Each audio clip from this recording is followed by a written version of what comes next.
Hello, everyone, and welcome to the Eaton Grange estate, the penultimate episode. That means we have one final episode after this, so buckle in. Hopefully you've got your tea, maybe in a sippy cup this time, because you might spill it. Be careful when you take sips, because we don't want to be at fault for choking hazards. But before we get into the episode, we of course have a few reminders for you. The first and foremost reminder is that we are sponsored by Roll20.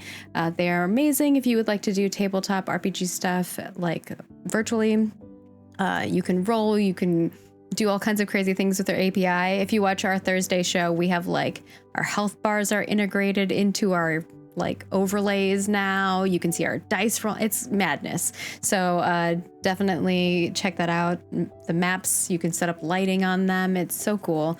And even if you don't do map oriented things or dice rolling, they also have card games. You can do a lot with it. So basically any virtual tabletop stuff you want to make happen.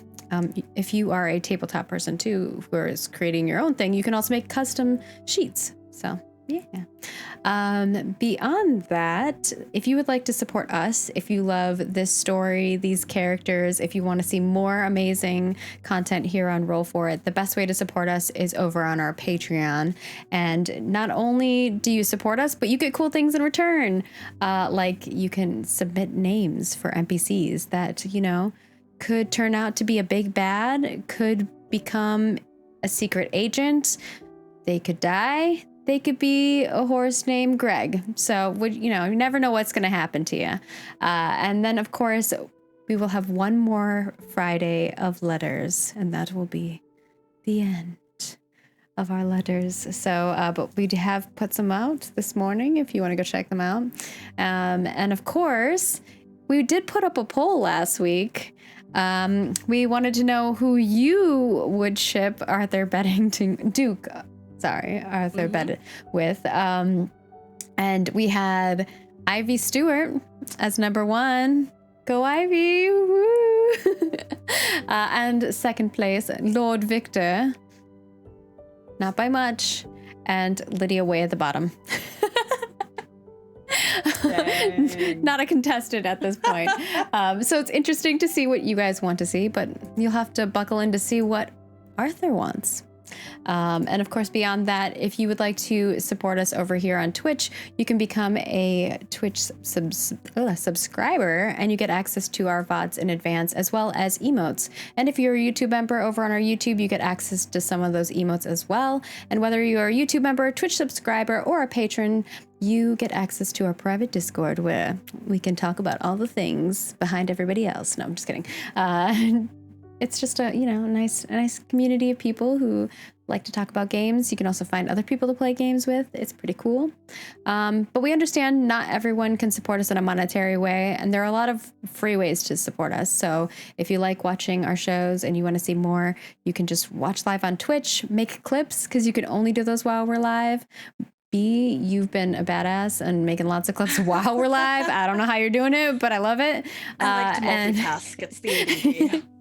You can watch us over on YouTube, subscribe, like, comment over there, as well as follow us on Twitter and Facebook, like, share, retweet, and comment. And there's actually a tweet right now, talking to the cast too. If you haven't retweeted it, go over there, retweet, tweet it, share all the Facebook posts, all that. And of course, with that, I shall hand it over to our lovely facilitator to take us away on another journey. Yes, hello, welcome to our penultimate episode. There will be drama, there will be scandal, there will hopefully be romance. But we are, as always, playing Good Society, the Jane Austen RPG, which is a game about collaboratively telling a Jane Austen story with your friends. And specifically, we are playing Downstairs at the Abbey, which is an expansion for telling upstairs, downstairs stories like this one. And we are going to be centering our session today around a day that is very important to downstairs staff, and that is Sunday, which is the one day that those who work downstairs get off of the week. Of course, just because it is theoretically a day off does not mean that it is free from obligation, as there's still church that everyone must attend. And of course, there are still bits and bobs to be done, and everyone has to be back in the estate by 9 p.m. But still, it is a day off for all intents and purposes. But before we get to the events of Sunday, which will be plentiful, there is a certain letter that was written by Lady Lydia Ward. Where does she leave it?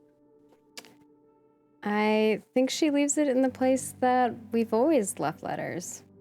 Mm-hmm. In the garden, hidden under the brick that's like by the hydrangeas. I imagine that Grace hasn't even been checking there lately, but she still takes walks in the garden. And on this particular day, she happens to notice that the brick is a little bit askew. And so she goes, she wonders whether her mind is playing tricks on her, but she goes over and checks underneath it and finds a letter. What does it say? Dear Grace, I suppose you probably don't want to hear from me. I know you made your decision at the ball, but I heard of your resignation, and before you leave, I feel there are things that must be known. We will miss you here at the estate, and I know the children will, even if they won't admit it. They've grown quite fond of you. I wanted to write to you to apologize. I'm sorry for what happened to us. In another world and another life, perhaps what we shared could be nurtured. But I know it was wrong of me to lead you to believe it was possible. To put you in that position was cruel, and I should never have done so, and worse so, I should never have expected you to wait till the ends of time. I realize now that this is not loving someone. That is manipulating their heart, and I would never wish that upon you. You deserve someone who would drop everything to be with you, who would give up anything to be with you, who would protect you from anything that put you in harm's way, and someone who would never be the purpose of that harm. I'm so sorry for what I did. I only wish you the best. If there's space for us to still be friends in this star field, I would greatly appreciate that, and I would adore hearing about your future endeavors and adventures. And that is the letter. And I think as Grace reaches the end of that letter, she notices that she has started crying. She didn't even notice when it was that she started, but she finds that there are tears rolling down her face.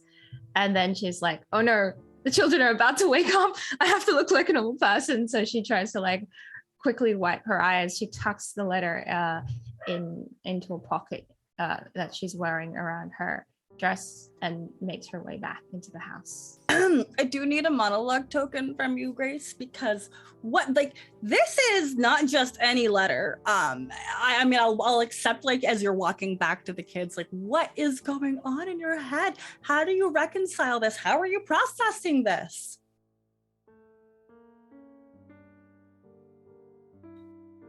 I'm going to suggest that we hold that. And the reason for this is that I think Grace is going to say a lot of what she's thinking, perhaps in a certain conversation later this session. And I don't want to repeat it. But it is a great time for tokens. So I absolutely applaud your choice there. But I do think that what is in Grace's mind right now is going to come out. So I think we will move slightly forward to into our day. It is a beautiful day. The sun is shining, the birds are singing, and the river is flowing gently and gracefully, as it does through the town of Hartford. And Ivy and Chauncey have arranged to meet before church starts by the river. Ivy would already be sitting by the river with a little pile of stones, gathered, and just chucking them in, gently waiting for Chauncey to show up. He's definitely a little bit late, but he comes without his book. There are no ink stains on his fingertips or like smeared just in like odd places. Yeah. And not too late either, like only 1 or 2 minutes. It's almost like he tried to be on time almost.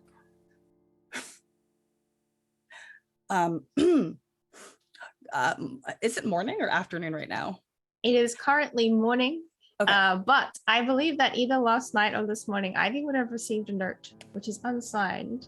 But perhaps, is it recognizable? B?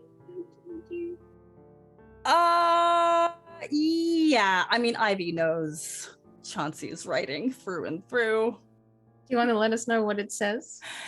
Yeah.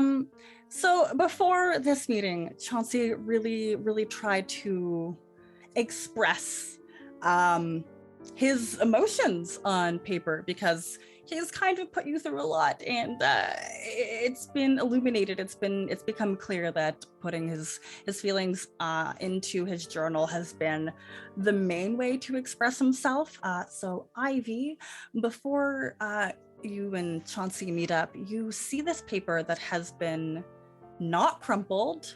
It hasn't even been folded. It more than once. It was folded once. The penmanship is exquisite. Everything is very intentional about this, which is very unlike, the Chauncey you know. The only thing that is truly recognizable is that unique scrawling, yet sometimes flowing text. And it's a poem that says, "For Ivy, upon these pages, my feelings had been written. I thought myself ambitious and career smitten. How could I not tell that this was merely duty? I was foolish to think that all of this was beauty. With my emotions locked away in a paper zone, I felt immune until I heard those hushed tones. I love him," she said. Ice swept through me and I fled. I only made everything worse. It felt like I was living each day like a curse. I haunted the Eaton Grange as if blind, until many a person shared what was on their mind. So many things I should have known, yet foolishly, I thought I was alone. I am apologetic and shamefaced. I never meant for anyone to feel disgraced. Until this moment right now, I thought myself incapable of love somehow. I do not feel love as a sexual attraction. There is no fervor, zeal, or satisfaction. I feel instead fondness, friendship, and devotion. All I want is the tenderness of respect and that emotion. And it's, to translate a little bit of it, it's Chauncey's way of like, it is a clear, like, I don't have any sexual feelings towards you. I really just want a friendship where we can rely upon each other, a friendship where we treat each other as equals, because I have done so much wrong and I think I finally realize it all. So I would have gotten this before you show up. I probably have it with me. You might see it folded on the ground next to the stones, maybe even a stone on top, like holding it so it doesn't blow away. Chauncey, come sit. Yes. Oh, wow, this is like old times. Well, you got all the rocks? Well, yes. I mean, you were a little late, so I just thought we can get right into it then. Yes. And without saying anything else, he starts to like skip rocks. The first one's pretty pitiful. It just takes some time to warm up. I think it's my wrist. Yeah. Yep. Let me warm up. I don't think we've ever done it this early, though. It's very... I got a poem this morning. Yeah. I had hoped that you read it first. I did. I read it several times. Good. What? Do you have any questions? No, Ivy reaches over and grabs your hand. I understand. I'm sorry it took so long. I'm sorry that I had to drag you through years of just my own ignorance. It's awful. Nobody should ever treat you that way. Nobody.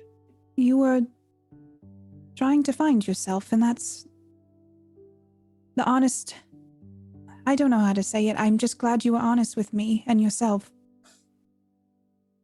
Thank you. So I might have heard that you're leaving? Like, Oh, I was gonna... leaving. Did you... Is it spreading around already? Oh gosh, what was upstairs or downstairs? Kind of. I didn't think it was really true. That's why I wanted you to meet me this morning. I have an opportunity that would be foolish of me to not pursue. Which... Oh, wow. Yes. No, this is excellent. What is it for? You're very talented. Well, it would only be a small move over to the Baroness estate, and lady's maid. I get more money, higher status. I don't... Lady's maid, like how I'm kind of a valet. Yes. Like, that is excellent. The power. Okay, you get to your own place. Okay, I know you actually have your own bed to sleep in, but I have a bed to sleep in now, and it's so comfy. Oh, I'm sleeping on tables for ages. I don't want to leave. I just feel like things are going well here, and I don't know that I have a choice. Huh. That's fair. That's okay. Ivy, I have a proposal. Like an idea, and I have an idea. I've been scheming a little bit. So, remember our childhood friend Pothos? Oh, I need to talk to you about Pothos as well. Oh, do you want to go first? I was gonna say, it's kind of a shit. Like, I was going to say the same thing, but not quite that way. Am I like that? No. I got a letter, and apparently Arthur punched Pathos. Yes. I believe knocked cool. Pathos out, and then Pathos wrote me a letter about, I still want to go on this date with you, but I might take legal action against Mr. Beddington, and it rubbed me the wrong way. Huh. Legal action? That's wow. Also, I they've believe... changed so much. I swore they weren't like this. Go ahead. Well, I also think that there was a play supposed to go on that Victor was involved in, and then Pathos went against their word, and in a way, tried to sabotage Lord Victor. I feel like I might have heard that. I've heard a lot of things lately. If that's true, regardless of whether or not that's true, I've been thinking about how do you sever ties with an old best friend? And I've been brainstorming some ways to really let them feel their own comeuppance. I've got a lot of frustration and feelings that I need to finally push out. And I think if we plan something with dear Pothos, then I think we can perhaps ruin their career. What do you think? I don't know that I want to ruin someone's career. I don't agree. Just in Hartford. I suppose the reason I don't want to go on a date with Pathos is because of their character and how they're acting. I don't want to stoop to that level. Awful. Why did we have a friend like that? They were so cool when we were kids. So cool. Perhaps, now they're just kind of slimy, and I didn't want to admit that. Perhaps the best thing we can do is be honest with them and tell them that they are being a shit. Well, I might have reached out to them and asked for a meeting because I kind of wanted to ruin their career, but we can find a middle ground. Well, I could at least tell them that I'm not interested in a dinner at this time. Could you stand them up? That would crush them. It's not really my style, though, to just...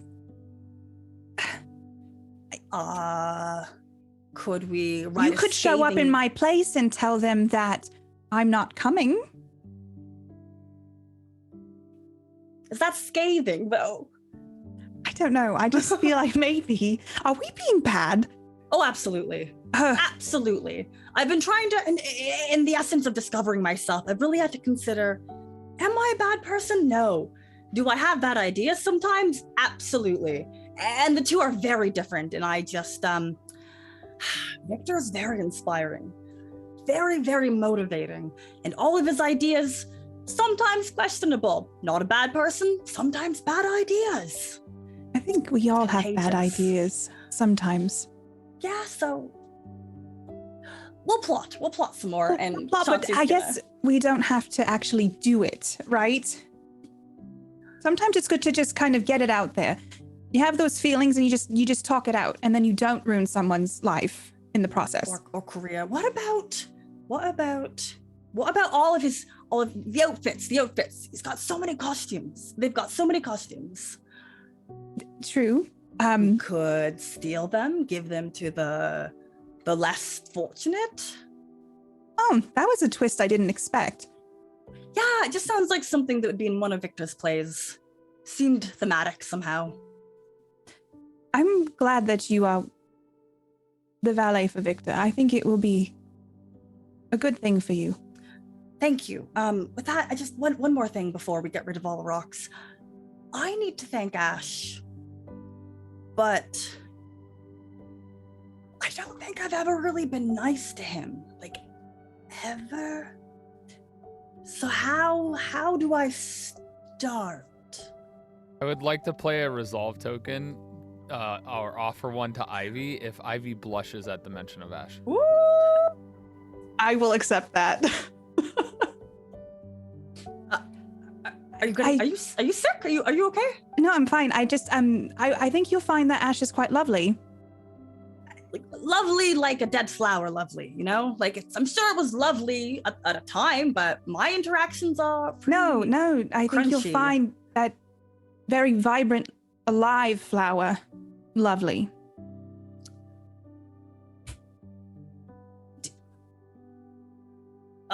Sure. I don't understand why you're defending him, but it's fine. It's fine. I want to be nice. So we've got two ideas. We've got to brainstorm. We have to take down Pothos and perhaps say something nice to Ash, like good hair curl. It's looking rather curly. You could also just, you know how you talk to me? You could just try doing that with Ash. You're my friend. Do you not want Ash to be your friend? Oh, that's an option. Yeah. Yeah. No, that would be good. That would be nice. I didn't really think about that as an idea. Somehow I missed that one. I do have to get back to work. This was Ivy, and he grabs you by both hands. I am so grateful for your friendship. I want to hear about all the good things and the bad things that are happening in your life. I want to be a part of it all. I don't need to be a part of everything that makes you happy, but just let me know what's going on. I love you, Chauncey. But in the ways that you've also described in your letter. Platonic. I learned that word recently. Yes. It's a good word. And Platonic. before you go, I don't want you to... I think I'm falling for Ash. Sorry. Isn't that funny? Yeah, because that's a joke. You said you wanted to know. I'm already afraid of leaving this place. Oh. And are you going to be upset with me that I'm you're gone? serious. You're really serious. Yes. Ash bed. With the curl. I didn't fox. expect it. But it's just somehow, it feels different. Huh. Okay. I don't feel sad or angry or frustrated. I just feel amused. That's really fun. I didn't think anybody could like him like that. Well, here's the thing. Just give him a chance. I'll think about it. I've got to go clean some gutters though, and I don't do a lot of thinking then. But I'll see you later. We've got something happening today. Yes, it's. I'll see you later. Yes, thank you. I'm so grateful. I needed us to be back. I needed me to be back. I think I'm gonna be okay, and you are gonna be incredible. And then Chauncey throws one more of the flat stones, and it skips 5 times, and then sinks. Yes. I know you're going to be incredible, Chauncey. Thank you. And I think that's a good moment to leave them and head back to Eaton Grange estate, where Duke Arthur Bed is starting his day. How does it feel to wake up and be a Duke? Is there anything different we see about Arthur on this morning? I imagine he gets up early, earlier than he usually would. Surprisingly so. And for the first time, instead of dressing himself, he's allowing people to aid him. And he's grimacing at throughout the entire process. I love that. And after he has been dressed, he finds that there is a letter waiting for him from the Countess. And even though it has been sent within the same household, it has been carefully sealed with a wax seal that bears the Countess's insignia. And when Arthur opens it, it says this. Arthur, it appears now to be widely known that your half-brother counts himself among our staff. It is not fitting for a duke to have a brother, even a half one, in the employment of the household, especially one in which he himself resides. I would suggest you ask him to relocate to Crawford Park as your guest, or otherwise make provision for him. For the reputation of both Eaton Grange and yourself, he must immediately cease his duties, but he is most welcome here as your family and guest. I will give you a day to explain the situation to him before I step in. Also, do not forget that others should already consider you to be an honorable man. You have nothing to prove nor gain in picking fights with dishonorable gentlemen. At least try to think about what right conduct for a duke might be. And if you're not sure, you will find Lydia an excellent source of advice on the point. You will be expected to host an event at Crawford Park in honor of your new title. I hate to say it, but Lady Sefton is well placed to help you with such a task. And of course, I will render my assistance. Yours, Lavinia Ward, Countess of Hertford. P.S. This letter demonstrates proper use of a wax seal, so you may copy it. I've already had the appropriate wax sent to your room.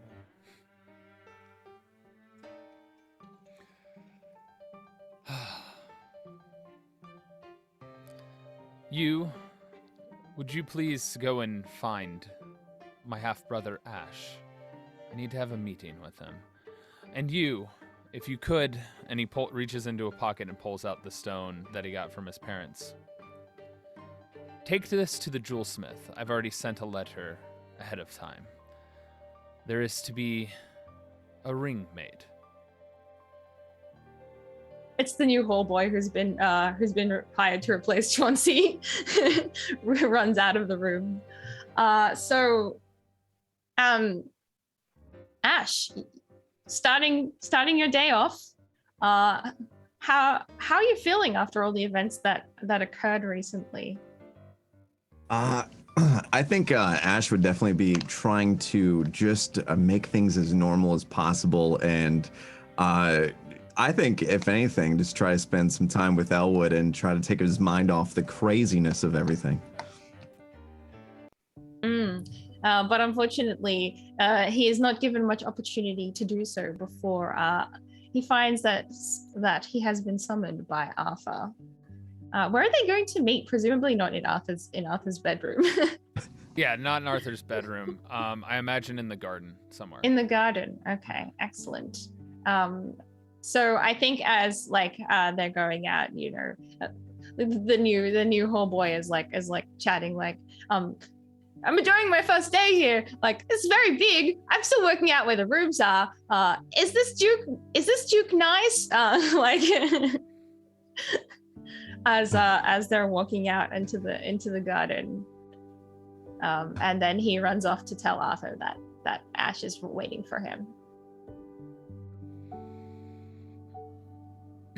Arthur would make his way down. He's dressed more formally. His attire is more fitting for his status, knowing what is at stake for today. And as he approaches, he has a different walk to him. He looks almost like a different person to Ash, I would imagine. Arthur, it's great to see you. You sent for me.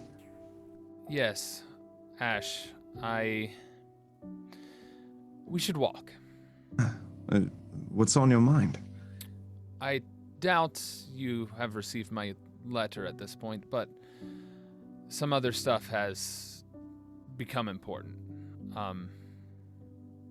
I have made a grievous error that is going to affect your life from henceforth.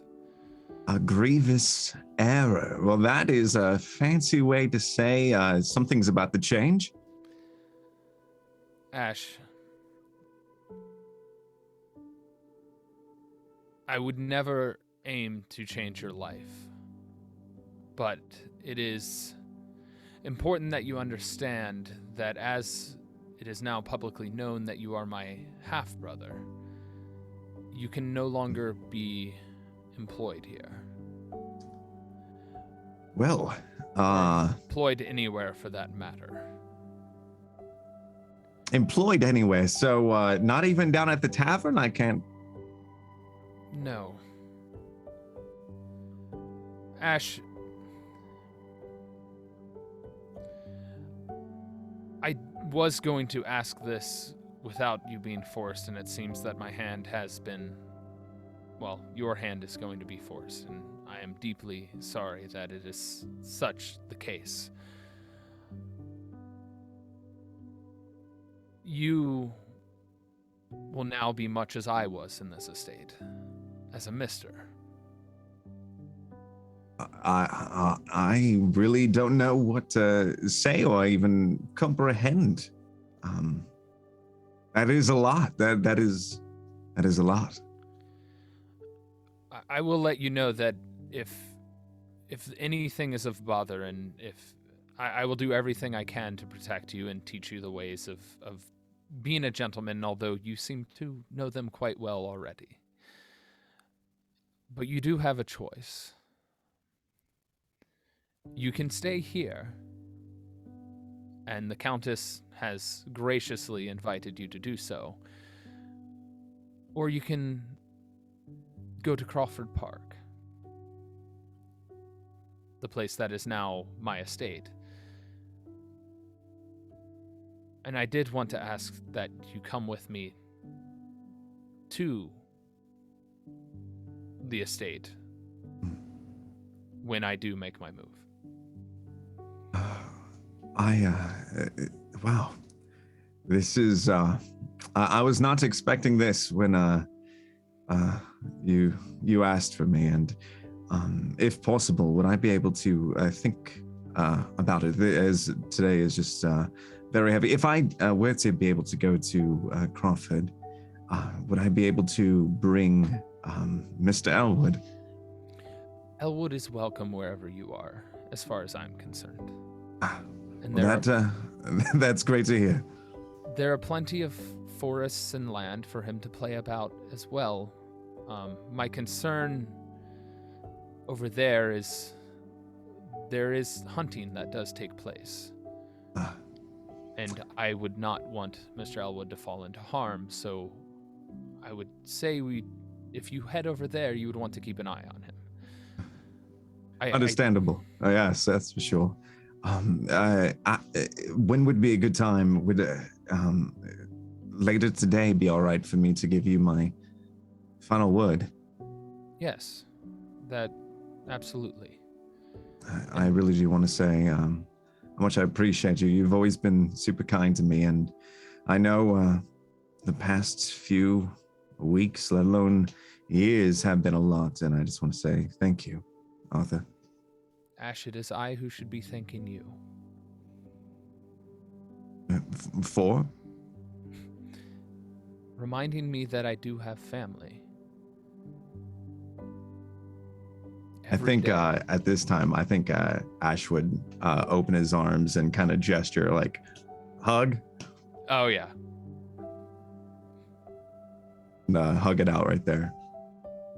Ash, if you ever need anything, or are left wanting for something, don't be afraid to ask. You may be my older brother, Now it's my turn to protect you. Well, I am stubborn then that way, but I do appreciate you, Arthur, more than you'll ever know.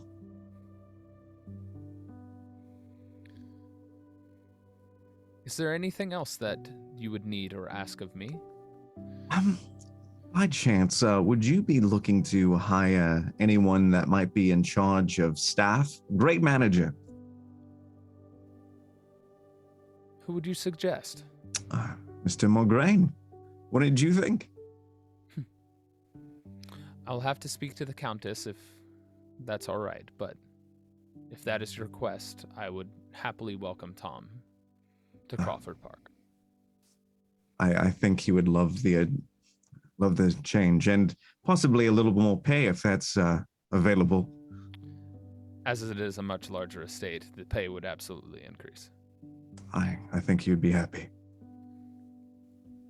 Is there anything else? Anything else? There are a few other things rolling around in my head, but again, would I be able to talk to you about that later when I give you my final decision? Most certainly. And I hope you do read my letters still. As much as circumstances have changed, I do find the words in that important. Look forward to reading it. Well, I'll leave you to your day off then. Thank you. I'll enjoy the garden and find wherever Mr. Elwood is. And as Ash walks back to his bedroom to finish getting ready for the day, he passes the Countess in the hallway, and seeing him, she just sort of gives him a very slight nod for the first time ever, and then continues on her way. I think Ash would nod back and have a smile on his face, but a confused smile, like deep down, whoa, you know. And when he gets back, there is a letter waiting for him that is from Arthur, if you wanted to read that for us. My brother Ash, I want to apologize for revealing our relations so publicly in my fencing match. It was not my intention to harm your relationship with your cousin Geoffrey George, but you should know the events which led up to the match and had occurred before your arrival. I had merely just read correspondence from London confirming me as Duke when they approached. I was alone practicing fencing, and they sought me out very plainly and obviously. The manner in which they carried themselves as they so willfully approached me put me on guard immediately. Shortly upon beginning conversation, they made their intentions known. Geoffrey acted as if speaking on your behalf and claimed their intentions were for your benefit and not their own, despite trying to claim they were family to me as well. Luckily, our previous conversations allowed me to see through this guise and see them for the kind of person I believe they truly are, a leech. With that said, I overstepped in my gamble, for I said I would indulge Geoffrey's request for money if he had won, but if I won, they would not contact you or me ever again. I merely sought to protect you, as I feel this type of person is only out for their own skin and could only hurt you. Alas, that is not my place. As well-meaning as my intentions were, I should not make choices that affect your family and your life. For that, I would like to apologize as well. Instead of claiming victory, I now chose to write this letter to warn you about Geoffrey, and allow you to make your own decision on that front if you have not already made one. I also want to inform you that it is likely more people will likely appear out of nowhere with similar selfish interests, and you should be on your guard. I'm sure word of our relation will spread, and such will likely draw much attention to you. Please do let me know if there's anything I can do for you and the wonderful Mr. Elwood. My door will always be open for you, brother. Arthur Bed. I think Ash would be just probably have a smile on his face, and at the end of it, especially right after the Mr. Elwood part, have a huge smile on his face and say, "Oh, like a oh." And we'll leave Ash there with a lot to think about. Meanwhile, Lydia is finishing writing a letter of her own to her friend Baroness Catherine. Oh Would you boy. like to read Okay. that for us? Yes. My dearest friend, it was a wonderful. Oh, this is the wrong letter. I'm looking at the wrong letter. There we go. Okay. My dearest friend, the weather at the estate has been ever so warm as of late, and I think I'm due to scout out some new parasols to keep the heat off my face. I looked into the books you recommended, and I have a few on the way. I am very much looking forward to reading and a picnic. Perhaps the two of us and your little ones may enjoy a day in the sun sometime soon. I fear I must also write to you of business. You see, we have an upper housemaid named Ivy Stewart, who is interested in your handmaid position. I wish to provide whatever documentation you require as reference and recommendation of her work. She is diligent, kind, and I quite enjoy her company. I would be lying if I didn't say that I would miss her greatly here at Eaton Grange, but she is deserving of the position, and I hope you will consider her. On to more exciting, yet still confusing topics. I am still utterly perplexed by Arthur. As you probably know by now, he is officially a duke, but I fear he has much to learn. I'm sure news of his behavior at the theater has already spread, but you mustn't take part in that gossip. I worry about him. Perhaps all of this has been too much pressure on him too soon, but I suppose there is no turning back now, right? I find myself thinking about him more often than I ever have before, and my worry grows stronger the more he causes a ruckus, so much that I find myself willing to take leaps and bounds to protect him. Catherine, he kissed my hand. What does that mean? He also kissed that mysterious lady's hand at the ball, so perhaps it meant nothing to him, just a gesture of kindness. What do you think? Do you think he likes me the way I like him? What do I know about love, though? Oh, and to add more fuel to the fire, Victor thinks he is in love with Arthur as well. It is a whole ordeal, and I have once again self-sabotaged myself by telling Arthur and Victor they should explore their feelings. Why did I do that? How did you know the Baron was the right one for you?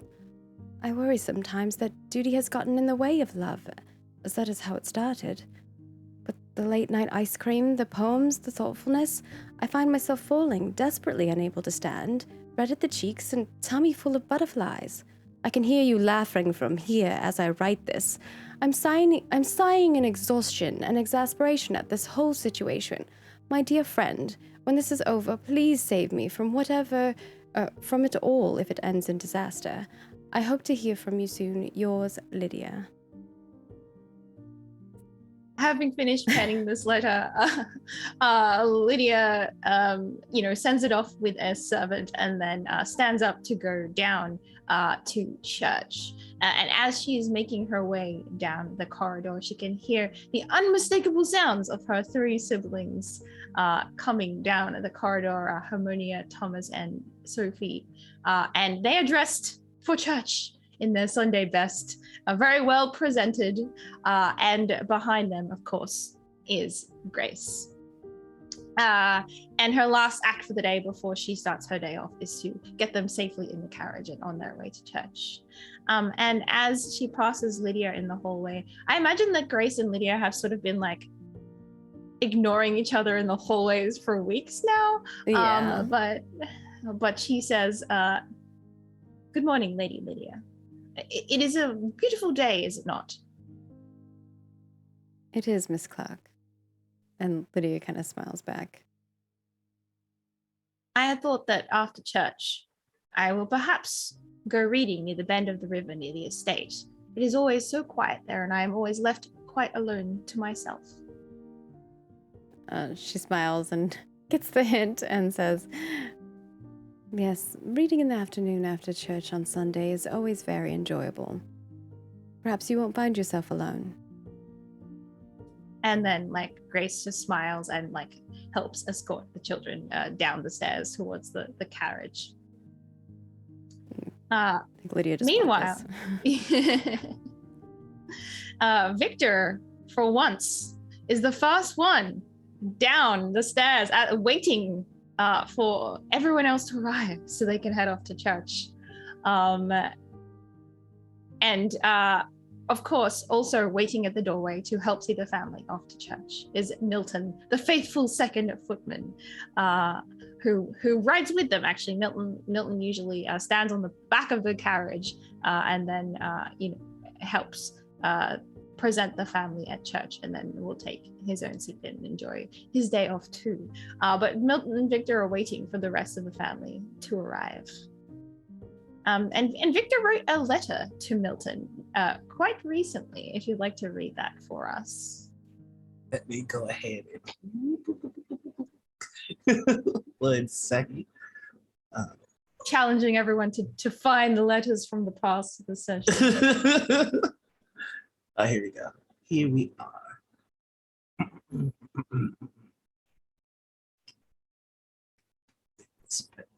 Dear Milton, you'll be proud to know that I have finally accepted that it is time to grow up. The madness at the theater, in concert with the heartbreak of revealing a secret long held in vain, finally washed away the boyish ignorance I've clad myself in. In facing the truths of my life, the ones that I've spent every single day hiding from, I see that I have dishonored and disgraced myself. Despite this, however, you've always regarded me with kindness. I hope to become a man worthy of your kindness. Yours, Victor.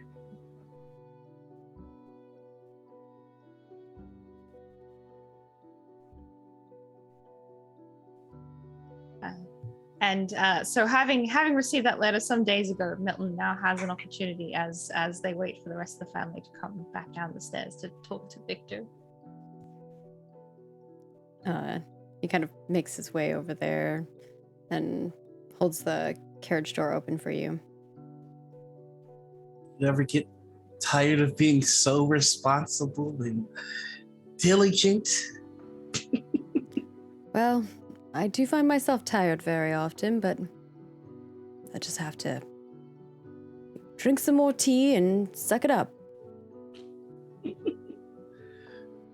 It's a great remedy. I've been trying to get myself these days. I think it's working. So I've heard. Can't you see the new, responsible and enlightened Victor? Oh, Victor, it is not about what you perceive on the outside, but more about what you feel on the inside.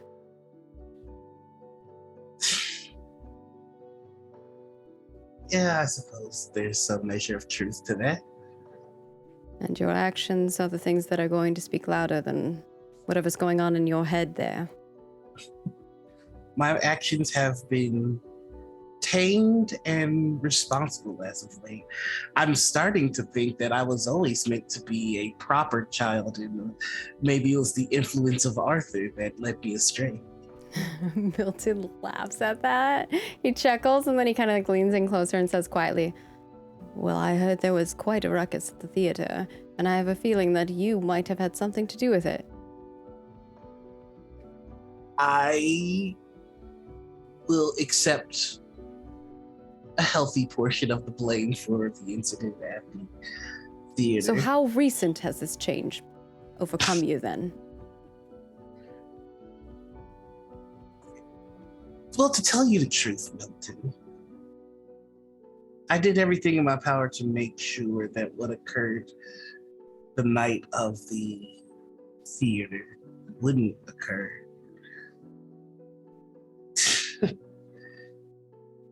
I did everything that I thought would work. And I watched Lydia fix the situation on pure instinct alone.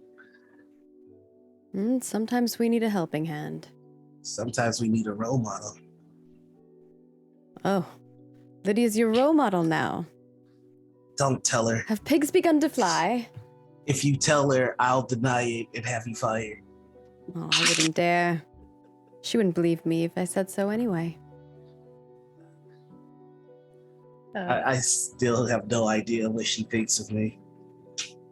Would you like me to find out? I'm sure she'll only give you flowery words. She has mother's gift for dancing around the subject. And at that moment, speaking of Victor's mother, the Countess comes down and sees that Victor is the only one there already.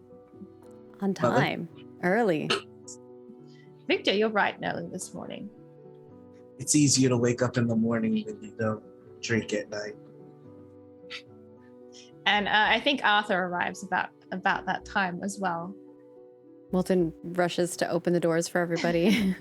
Yeah, they do have 2 carriages, and there is a moment where the Countess is like, well, Arthur, I suppose you may choose which carriage you would like to attend in if you're worried about appearances. I'm not worried about appearances. I would find it very fitting if I rode with, and he'd name the younger siblings because they're escaping my brain right now. Yes. I think it's fair that you, Victor, and Lydia share the carriage. Very well. You should know that you will be expected to sit at the front row in the church. I am aware. I will also happily let you know I have spoken with my brother. Arrangements have been made. I am very glad to hear that. I will have a bedroom prepared for him. And I will inform you upon his decision as to whether he will be here at Eaton Grange or move ahead to Crawford Park. And then I think at that moment Lydia comes down, and the great and all the all the children who are just in front of her, and the great loading of people into carriages begins. Be careful, think don't run Arthur- down the stairs. I think Arthur is helping the Countess into the carriage, just holding her hand as she climbs in. Milton went to do it, but upon seeing the Duke, he... I think And then- Victor did the same thing where it's like they were both going to reach to help the Countess. It's like, that's cool. I think Milton just looks at Victor and is like, I like that. So she'll let Arthur help her up, and then sort of like, I think she will like incline her head and say, "Thank you, Your Grace," and then sort of the like Lydia and Victor will get in, and that carriage will close and head off towards church. As Victor gets in, and Harmonia and like Thomas and Sophie are glad that Arthur has chosen to ride with them, and I think like Sophie is trying to puzzle out as they are heading over in the carriage, like, well, we usually sit in front seat, then you usually sit in the second front seat just behind us, so I suppose you will have to sit in the front seat and we'll have to sit in the second front seat. But it can't just be you in the front seat, because then you'll be all alone in the front seat. So someone will have to sit next to you. I suppose Mother would sit next to you, and then we'll be in the seat behind the front seat. I mean, that seems to be the proper thought process, if you were to ask me. I did choose to sit with you guys for a particular purpose.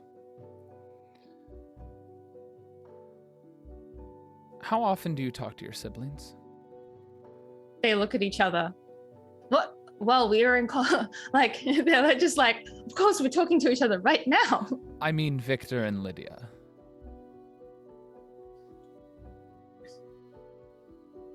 I think Thomas says, well, they're usually very busy and they don't want to play with us. So would you know where their feelings lie? About what? I know what Victor's favorite breakfast is. I meant me. I think Harmonia, who was sort of like less participating in this discussion and like has been looking out the window, like kind of looks over at Arthur and says, "These two don't know anything. But if I knew, it wouldn't be right of you to tell you. After all, they're my siblings."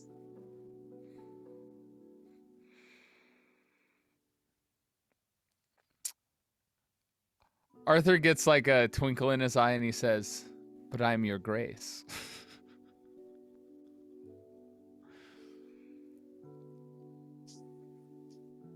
The Duke can command many things, but he cannot command me to reveal my secrets and betray my family.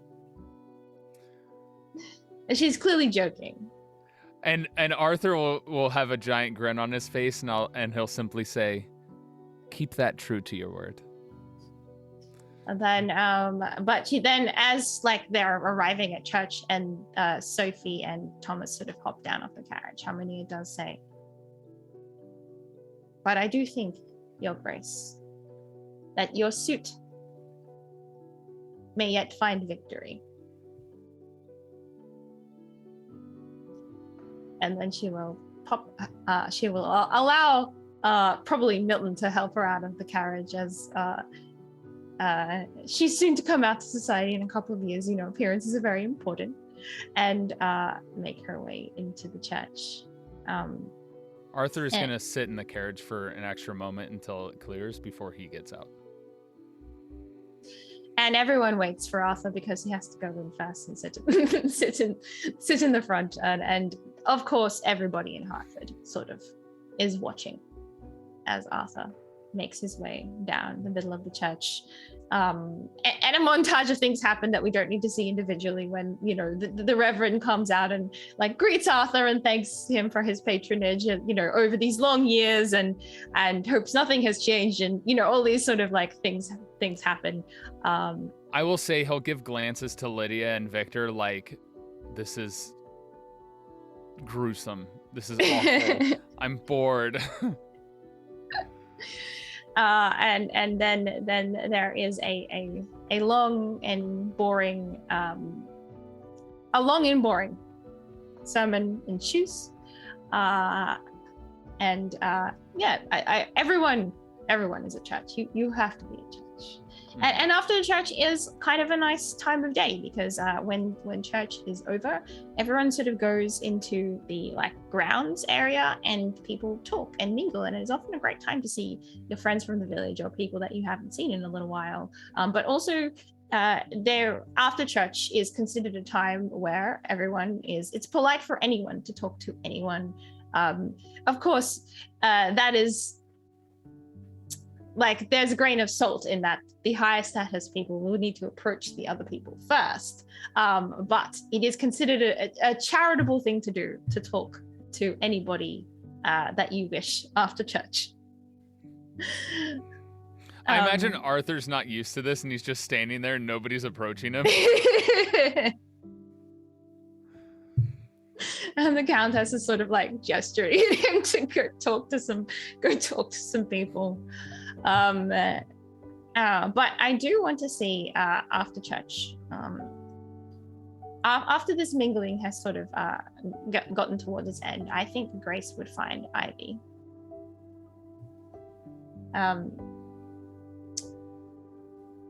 Actually, before we get to that, do we want a short Petunia and Grace scene?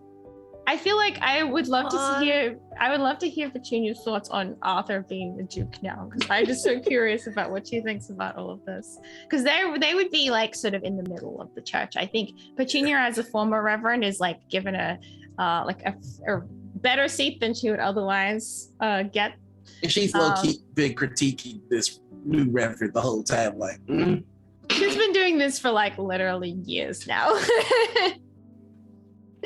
But then I think on this day Grace is agreeing with her, like she's like, Mother, he's really gone too far with this section. I think he's trying to impress Arthur.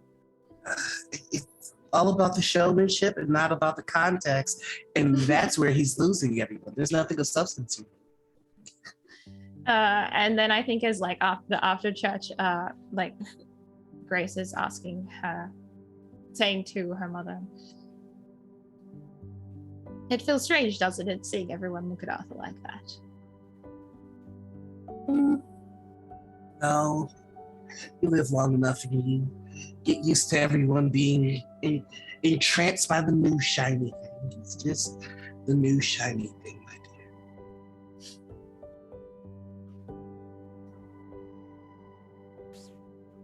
I think he'll make a fantastic Duke.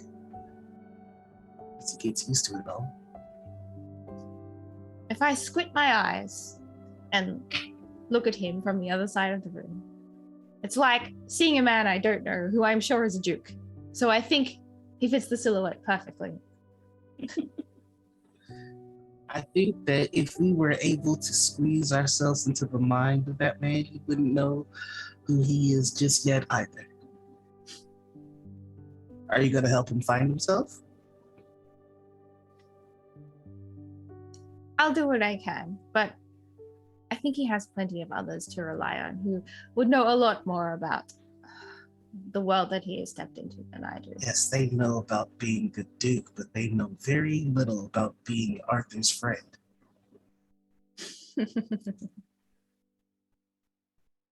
They might know more than you think, Mother. And besides, I have told you, I'm going to London. Oh, yes. So I suppose you've put in your request of leave? I have. This is what you want? You know, if you would like to embrace city life. Oh, I would be of no use to anyone in the city. All right. But, I won't be able to come by as often, so please do make sure... You didn't answer my that... question, dear. Which one? Is this what you want?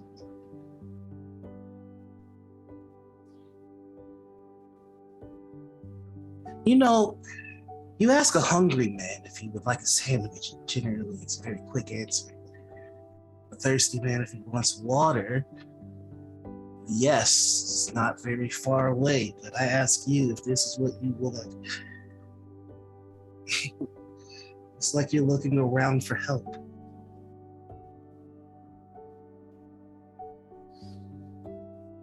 Can I resent that you have known me for 22 years?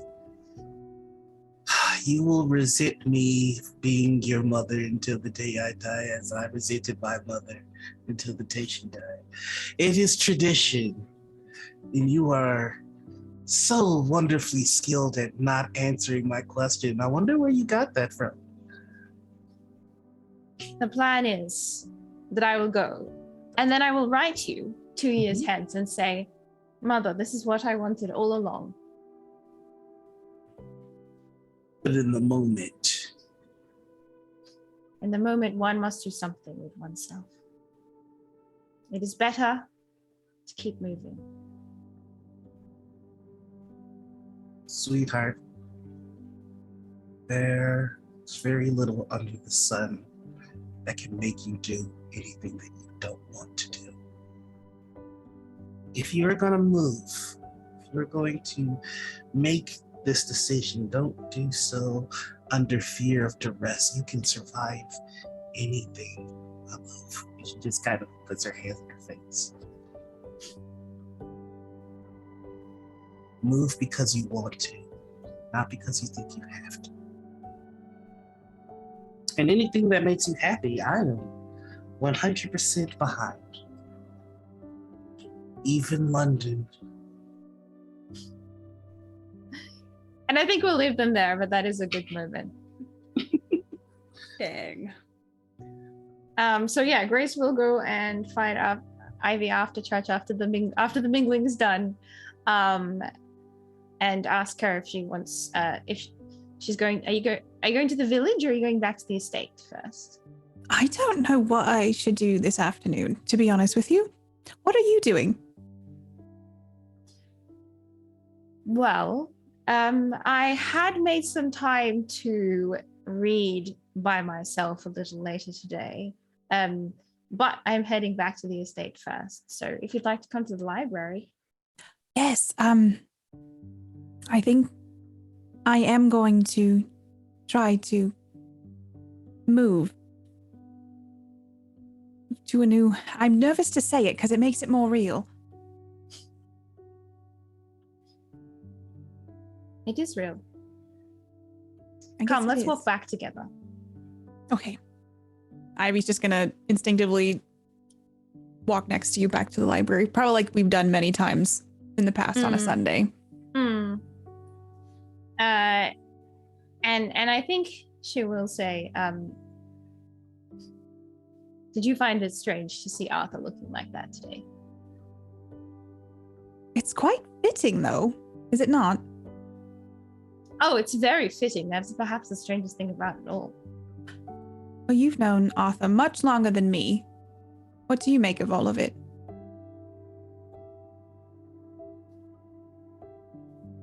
I think he is changing. I think he is growing up.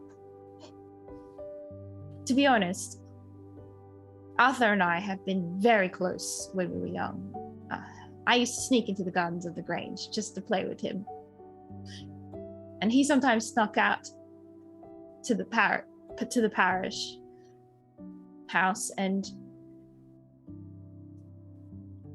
we were at that time. I felt like I knew everything that he was going to do before I did it. But now I think he has outgrown me, and that's not a bad thing. When I was talking to him after the duel, I was struck by the fact that we are part of different worlds now. Yes. Did you hear anything of what he said to me? I was not sure how I was going to bring that up. You kind of snuck up on us a little bit. It was not my intention, but the thing about... no, I don't really have any good way of putting it. Yes, I did hear the end of your conversation, and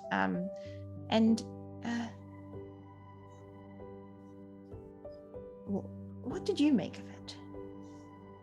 I don't know. I was surprised by it. He knew it was me at the ball. You're at the ball? Yes, so well, Chauncey, of course, confirmed it to Arthur, but I'll just say I had a little adventure that night, so the lady in the red was me. And he figured it out, but then Chauncey pretty much said, yes, that's exactly what happened, so I had no deniability any longer. I really missed a lot. It was a one-night dream. Nothing will come of that. To be honest, I was very angry with him after I overheard you. And why would you be angry with him? I mean, I know, like you said, we're from two different worlds. It isn't even that. It's simply that, well, you know he was courting Lydia, and then Lord Victor has feelings for him, which at this stage everyone in the household seems to know. I don't understand what he's doing, and nobody else does either. And he won't listen to any kind of commentary on the part. So why he would presume to ask you for the innermost contents of your heart and give nothing in return, I don't know, it just upset me in that moment. I suppose it is and has been very confusing. Lydia and Victor have spent much more time, many years, with Arthur. I am just a fleeting moment in that history. I think I'm seeing things with clearer eyes, though. And while I, of course, think Arthur is very handsome and, of course, comes from higher status, and that life that would lead for me would be literally life-changing. But that doesn't mean that it's right or right for me. I feel conflicted because I'm leaving the estate, and I have been spending an awful lot of time with Ash. And I don't feel confused about it, unlike Chauncey and Arthur. Oh, I see. Ash may not even like me in that way, and if so, I'm leaving, and so c'est la vie, but it's nice not having to lay awake at night with frenetic ideas passing to and fro of what things mean and what they don't. It's just been calm and easy. Can I play a token, Ash? Or Ash, where would you be? Like, can you hear this? Are you in a wagon? Are you walking? Are you jogging by to catch up with Mr. Elwood? I think I'd probably be on a walk with Mr. Elwood for sure. Mm-hmm. Just that last little bit, you know? Whether, like, yeah. I need you to have some validation and confirmation that, like, Ash, you are loved. I would like to also offer a resolve token for somehow Arthur to be with Ash. You two could be walking Mr. Oh my Elwood gosh, together yeah. while discussing stuff. Yeah. For B sure. and B and Tyler are like, how can we make Anything in this this more estate. awkward? I need it. Do you No, accept? I think that'd be awesome. All right, I'm gonna give you that token. I feel like that goes to Ivy, though. I feel like that goes Yeah, to... that would go Oh, to both of them. Well, I'm yeah. thinking, Yeah. I'm trying to think if there's anything. Sadly for Ivy, it's like two people that she has had feelings for. It's all overheard. Well, that's why yeah. I should go to you. You can say because yes, but. I know that's what I'm Yes. thinking if there is a but I think, Yeah, it's your butt. No, I'm just kidding. yeah. You also don't have to Just kidding, accept I'm it just if kidding. you'd rather play it out instead of Yeah. having it That's over also her. true. That's what I'm thinking about, is if Ivy would want to just directly tell Ash.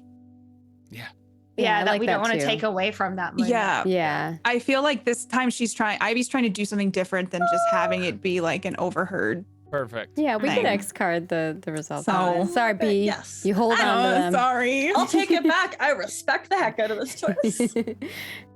I think this is the first episode where people are like, no. Yeah, I'm getting no's left and right. Like, dang. But I feel like it'd be quite funny if we saw them like go past like with Mr. Elwood at a distance, like that they couldn't overhear anything and that they Yeah, I think that would Yeah. be funny. it's just the sight of seeing them together and being like, oh, Ooh, maybe I'd that live for that. conversation they were oh no, they had a different conversation somewhere else. Never mind. Yeah. But I kind of like seeing Arthur and Ash together because I can imagine that that's like the countess or Arthur being like, Ash and Arthur are brothers, and that's like they should be seen to be so, So Yeah. it's kind of interesting if that they see And them Elwood has a little together. cute Little outfit on. harness. Yeah. I would say like maybe Ivy would see them moving like together, and maybe I don't know if Ash would see this, but like a lingering look towards, and maybe I like that. Arthur would also notice the lingering look at Ash. Ooh, Not There you Arthur. go. That could be the resolve token that you guys both want. Yeah, I don't know. Does she? I mean, if you want that, I've taken back my resolve token after the no. of admission, Yeah. but So it'd be up I mean- to B if B wanted to do that, but okay. He's like, yes, I do. Okay. Yes, more romance. So More yeah, happiness just- for our most sad characters. so there's that. That's, I guess, would be like the I'm talking to Grace and just stop and then look at Ash and Arthur notices. mhm. Got it. Yeah, and Grace sort of gives a wry smile to Ivy. Am I being foolish again? I don't think so at all. I don't know what I'm doing most of the time with my heart, so I'm just trying to not do more stupid things.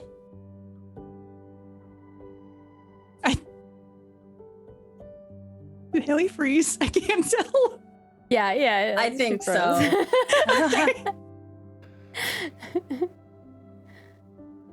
Oh, dang. What's happening with like Arthur? Like, what are you two doing? Yeah, Are you just chasing? We can go into our conversation. Yeah, while we're waiting. I would definitely be gleeful to have Mr. Elwood, and if he does have a cute little outfit on or something like a little bandana of sorts on, and in good spirits, and definitely probably smiling more than you would see him normally smile. That was quite the occasion, was it not, brother? I have to say, how was it being so respected? Everyone welcomed you, and I noticed you weren't talking as much. No one walked up to you. That has to be a bit of a shock. It was quite uncomfortable, if I would say so myself. You didn't like the attention? No. I guess I'm just not used to it. Liked it. Oh, I was not muted. So I can understand what you mean. I did notice Ivy linger on you for a moment. I'm pretty sure they would. Ivy was staring at Mr. Elwood, right, Mr. Elwood? Right? You're flustered. No, not at all. Brother. Yes? Speak plainly.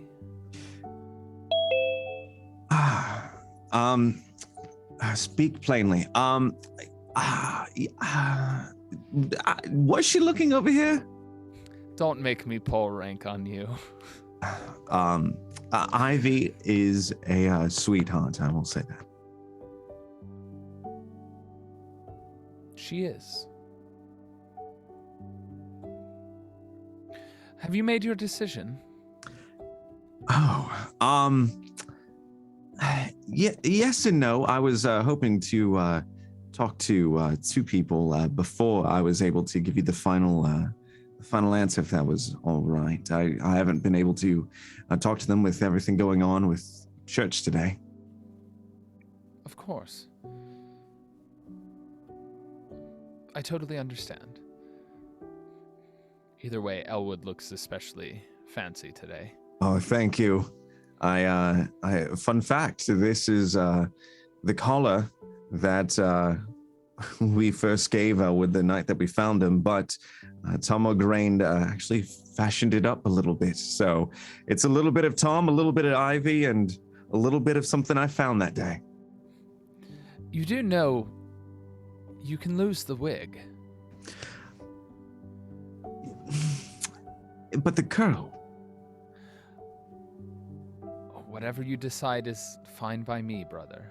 I'm just letting you know it is an option. Understood. And, on hot days, I'm sure it'd be nice not to have this wig and all the powder. And it would be nice to be able to see what is fully you. I think the world would welcome that. I appreciate that. And, I have to say with everything, it's a whirlwind of emotions, and I'm just waiting to wake up, and everything was just how it was weeks ago. There's no turning back now. And we'll leave them in that moment. Thank you for covering for me. Much appreciated. It's all good. We were like, Teamwork. Katie's like, is she frozen? I'm like, I think they are. We're like, go to YouTube, talk. And then we just like ping back over to like Grace and Ivy, who are like a little bit way behind them now in the road over. And I think Grace was saying that that Ash has always struck me as a very gentle and kind person, and he is about to go through a great deal of changes too. How so? Well, you must understand that he'll be unable to continue working at the estate, since his relation to Arthur is public now. Looks at them together in the distance. What does that mean, though? Does he have to leave and go somewhere else, or? I have no doubt that Arthur will offer him something that he'll find satisfactory. It wouldn't be proper for him to be a servant in any household. He is, after all, the brother of a duke. So if that is where your affections lie, I truly do believe that Ash could use someone by his side right now. There are so many people there for Arthur, but who's there for Ash? Ash does need more people to advocate for him. I'd like to advocate for him. He's kind and generous, and doesn't this cause a problem, though? It's another status. I'm downstairs, he's upstairs. Well, I'm going to put things in a way that is somewhat mercenary. Please forgive me for this. The relationship between Arthur and Ash will shortly be known publicly, but as of yet, it is not. So were Ash to form an attachment before the relationship becomes publicly known, that would be looked upon well. Does that not seem like I have knowledge and that I'm trying to use Ash to... Do you know what I'm saying? I don't want my affections to be considered me trying to climb a ladder. Well, these things can be... I've known Percival long enough to know these things can be spun a certain way in the eyes of society. It depends on what Ash thinks of you and what you think of him. And perhaps I need to do something and actually tell Ash how I feel. To his face. What if he says, no, you get away from me. You are not, no. And then it becomes a whole scene and then the whole house knows. Well, maybe don't tell him in the middle of the ballroom. Other than that, I think you'll be okay. Oh, can you help me just figure out can I practice with you? Of course you can. But Okay. I think you'll do better than you think. Ivy's just taking some deep breaths. And I feel like we might leave them there unless there's anything else you want to add, but that is very good. I just like the thought of us walking into the library with Ivy hyperventilating a little bit. I just like the idea of them pulling out a book and being like, oh, there's a really good love confession in this one. What did they say one again? we need to reference. Yeah. Meanwhile, Chauncey has returned back to the estate. And while this is Chauncey's day off, may have to do a few preparations here and there. And one of those things is sort of fetching something of Victor's that he had left in Arthur's room. And which is sort of quite a normal thing to do. Okay. But going into Arthur's room to fetch this, Chauncey might notice something. Do you want to just to describe it for us, Tyler? It's a old journal. It's rather worn, leather bound, very nice, but it's haphazardly hidden this time, as if it was put away in a rush. So the first thing I'm gonna do is take a peek out in the hallway and just see is there anybody about in this particular hall? It's so quiet on a Sunday. Wow, everyone has better things to do. We're just gonna gently pull it out and flip open to the most recent page. Oh, this one's just from memory then. Today was quite a day, in the fact that I met someone new and new things were revealed to me from those that I've known for so long.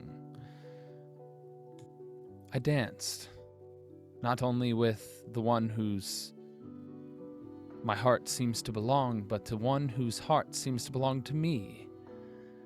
And alas, saved the last dance for the one I thought was most fitting.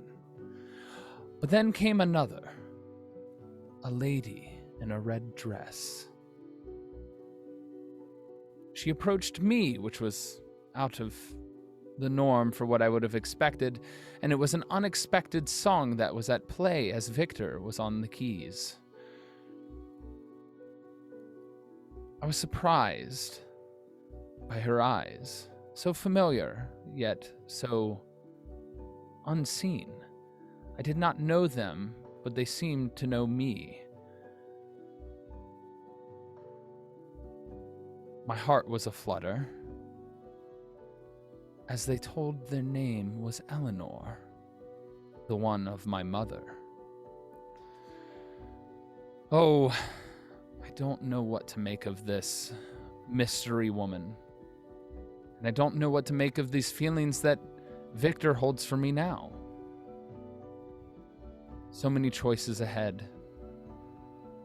So much to see.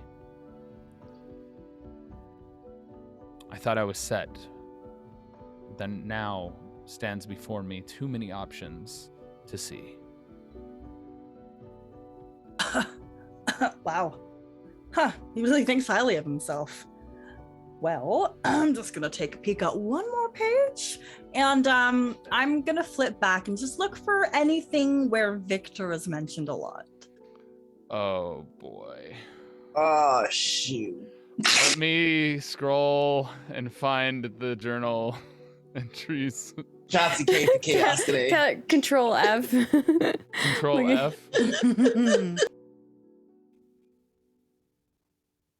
Oh yeah, the tea is pouring. What do you mean Control F? Oh, you can do Control plus F and you can search. It comes up with like a search bar. You can search a word. Victor. You can search Victor. Oh, the more I hear about If you have it all in one document. the more I realize that Victor. Well, the problem is I had all of the. I'm looking for the PDF that I sent you. Oh.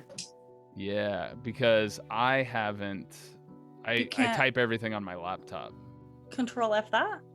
I'm trying to find it and it won't. It's not popping up. I don't right think away. you sent me the whole journal.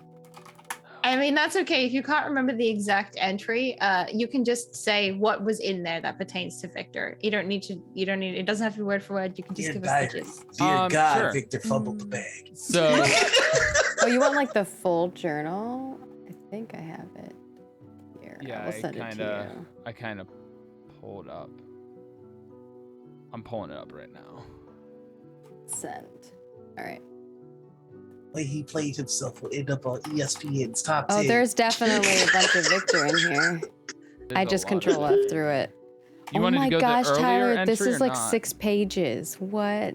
Yeah, the journal's really long. That's why. I just The sent it most, to you. the most recent entry that also mentions Victor. Well, give us that one. Recent. Okay. Dang. Now I'm curious.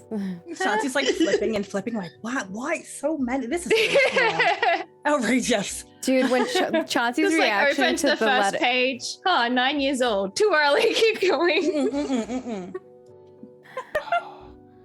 I'm gonna have to get my laptop at break and go back on that. That's all right. Yeah, but Okay. but for now, maybe you can just give us a gist of something that Chauncey would have read about Victor. I mean, the last entry that I can think of was that I typed out was about meeting Victor when I was a child and talking about how we played together.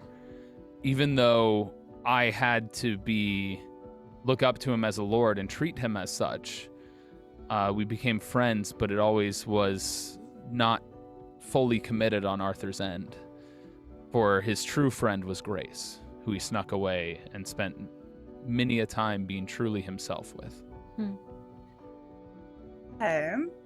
And then after Chauncey has kind of been able to skim and absorb, just the juicy deets about that recent entry with Ivy, some of the feelings about Victor, he feels satisfied. He closes it gently, pat it, and then like slowly slide it back into like the half hidden place, but push it in a little bit more than it was to make it hidden just a tad more. I would like to play a resolve token. No! Oh, you Okay, do beat it, me do it, do to it, do it. it, do it. Yeah. Ah! You might want to add on to it. I want Grace to be the one that busts you. Ooh. I kind of like that because like Chauncey and Grace we're not friends. We're just not. I came for the spice. This is good. This is very good. So I'm sorry, what was I originally here to pick up for Victor anyways? Okay. So if you got an idea, you go for it. I left a pair of boots in Victor's room. That's exactly what I was gonna say. It's gotta be boots. Oh my god. We're like this, Haley.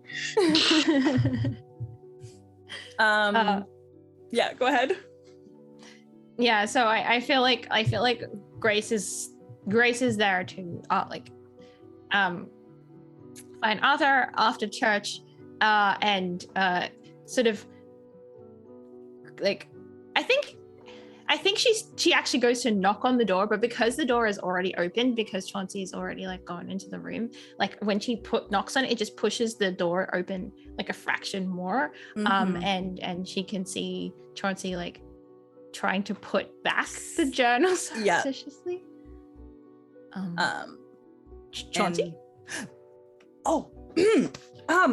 Yeah, hi. I'm grabbing boots. Why are you here? I was seeing if Arthur's back.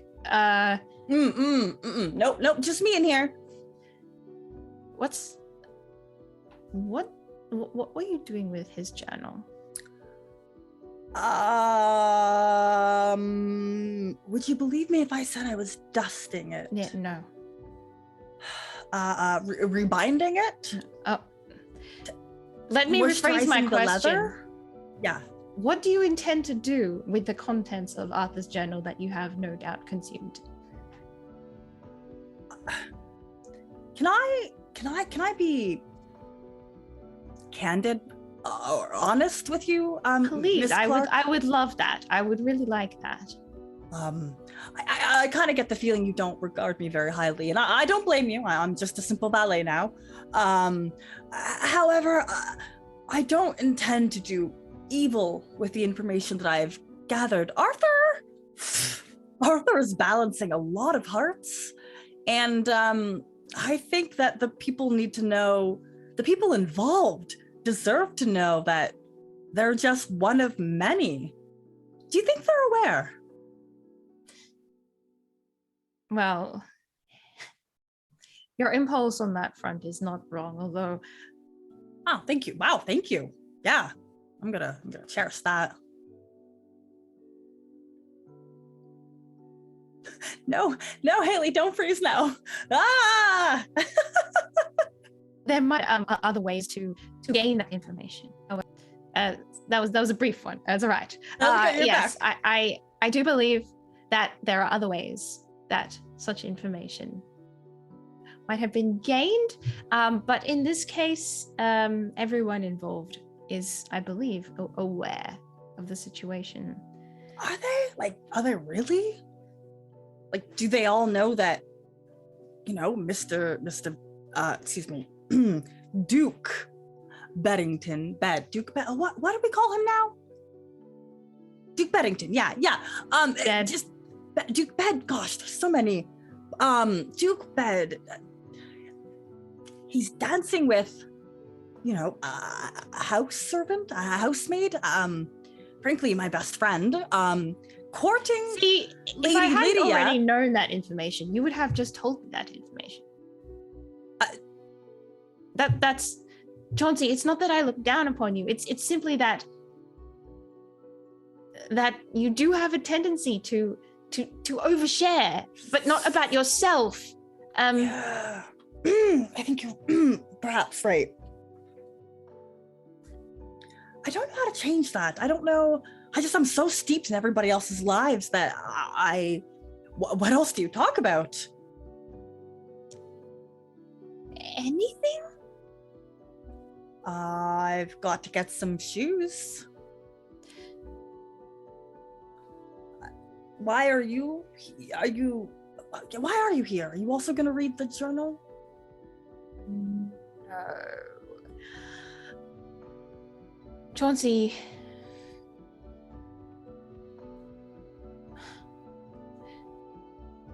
Someday, somebody who isn't downstairs is going to catch you. Or maybe it will be Tom, or maybe it will be Mrs. Crow. I don't know. And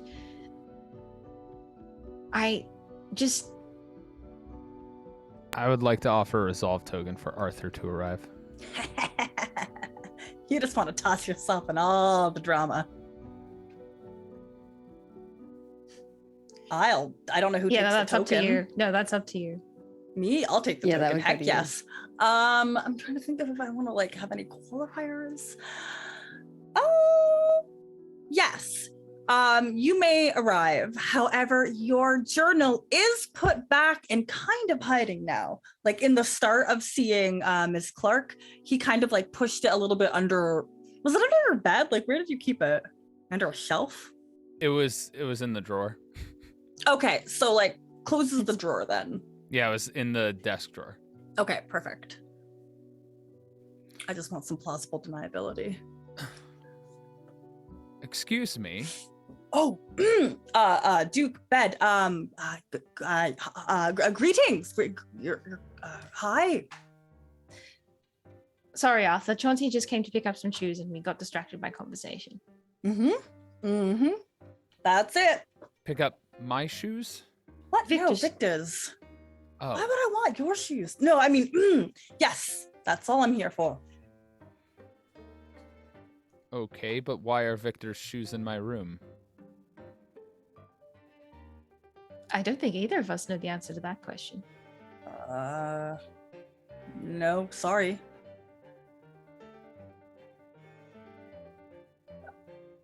There's like an uncomfortable. That feels like the end of the scene.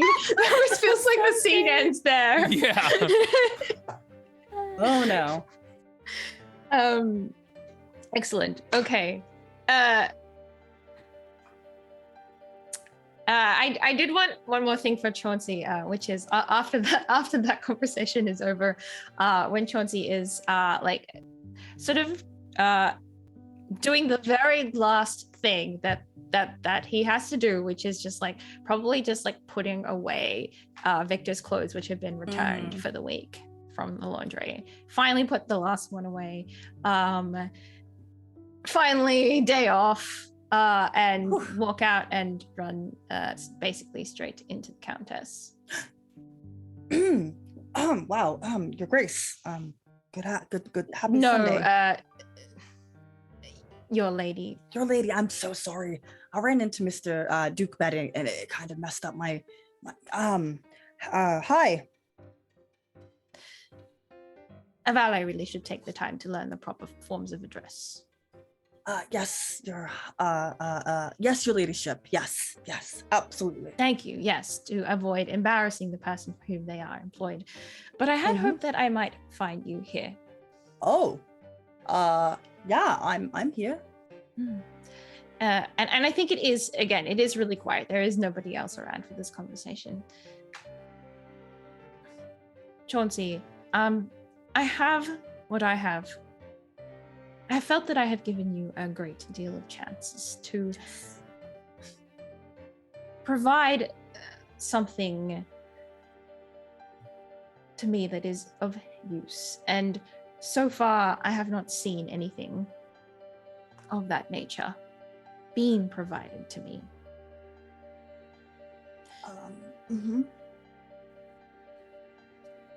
I am unable to tell whether you are simply incompetent or it is your intent to deliberately deceive me. No. No to which one? To both. I don't think I'm intentionally incompetent. I would. It is very Few important. people are intentionally incompetent. Yes, your ladyship. If I may, you're just looking for information on your son to use against him. I do not mean to be so bold, but I've spent enough time with Victor that I know he loves you very greatly. He talks very highly of you most of the time, and truly he wants to mend the relationship that you have. And I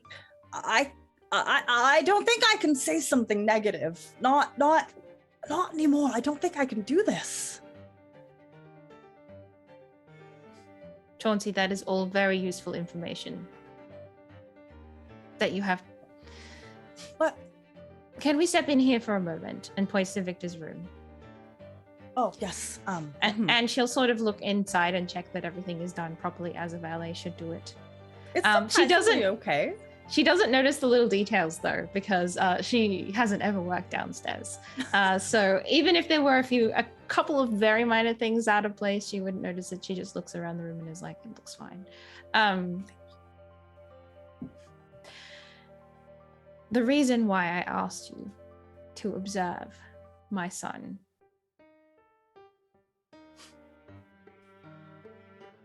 is that the matter of his future is still undetermined.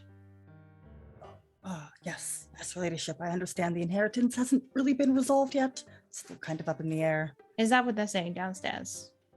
Yeah, more or less. It's just kind of like, oh, Lady Lydia, oh, Lord Victor, who will it be? What's gonna happen? Who's gonna get married? But with more respect, of course.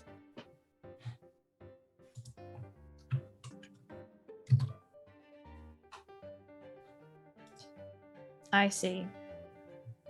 Well, since that is the general opinion downstairs, the reason why I asked you to observe my son is because I wish to know if that were the wish of the household, he could bear the title of Earl. Yeah, absolutely. He's confident, willing to listen sometimes. Yeah, I'm not asking for your opinion on the point. Sorry, ladyship.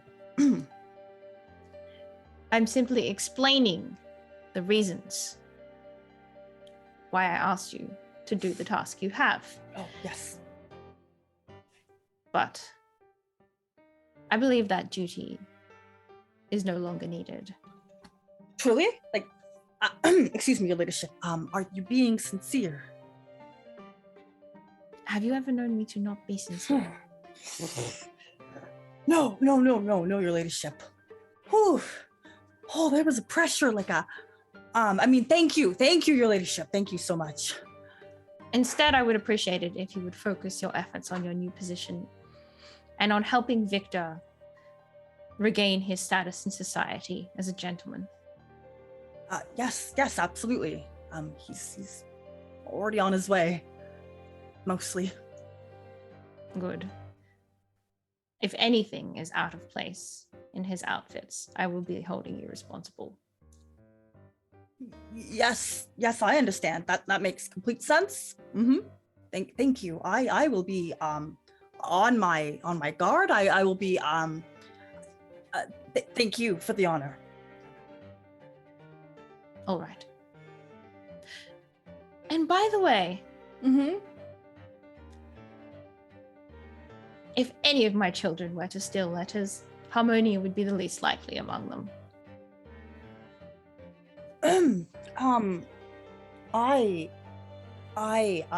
Have a good day. And she leaves. Okay, wow. My life, like, he's gonna pinch himself a few times, like, I'm alive. That's wow. And probably gonna run downstairs to tell Ivy that he survived that encounter. Victor's just somewhere in the house, like, where are my boots?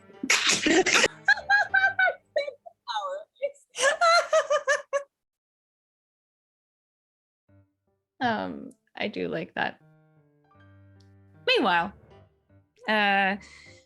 outside the estate, Grace has a book tucked under her arm. I think it's that same book that she's read so many times about the two friends who go on a grand tour and discover at the end that they had feelings for each other all along. And she's got the book tucked under her arm. It's a nice day. And she heads down to the bend of the river near Eaton Grange.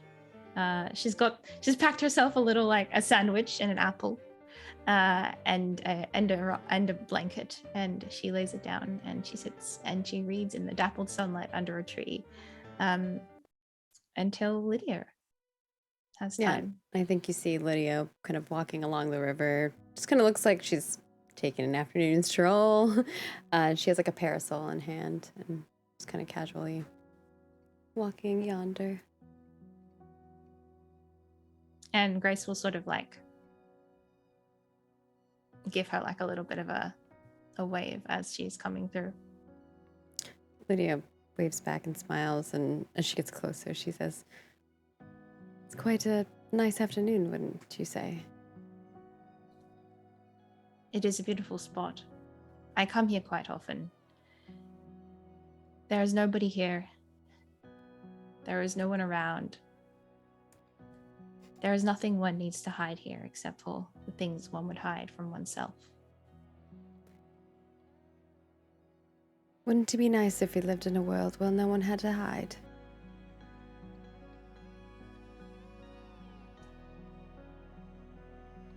I received your letter. I was thinking you did. You've been avoiding my eye. But something changed today. I was worried perhaps you might not ever find the letter. I almost didn't. But I still walk that same route around the garden.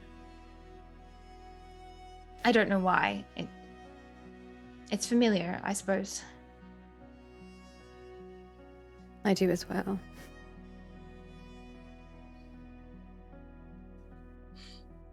You know, so many people have been telling me that I shouldn't leave the Grange with anything left unsaid. That's still in my heart. And I wanted to tell you that I was going, but I didn't know how.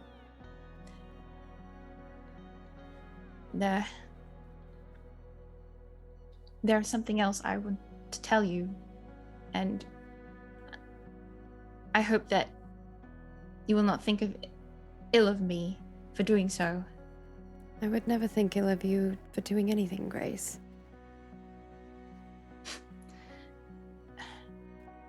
You know that the last time that we spoke in the garden, when you left in such a state, sorry.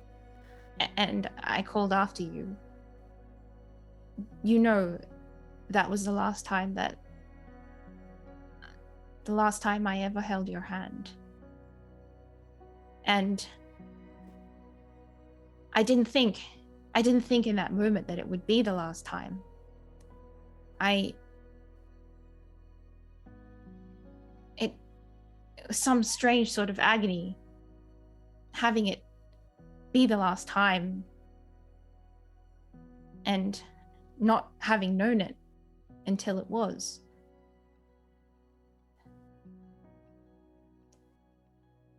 I understand why things couldn't work out between us. The very things that I love about you are the things that mean it cannot. Your care for your family, your sense of duty, the fact that you are the only one among them who is thoughtful.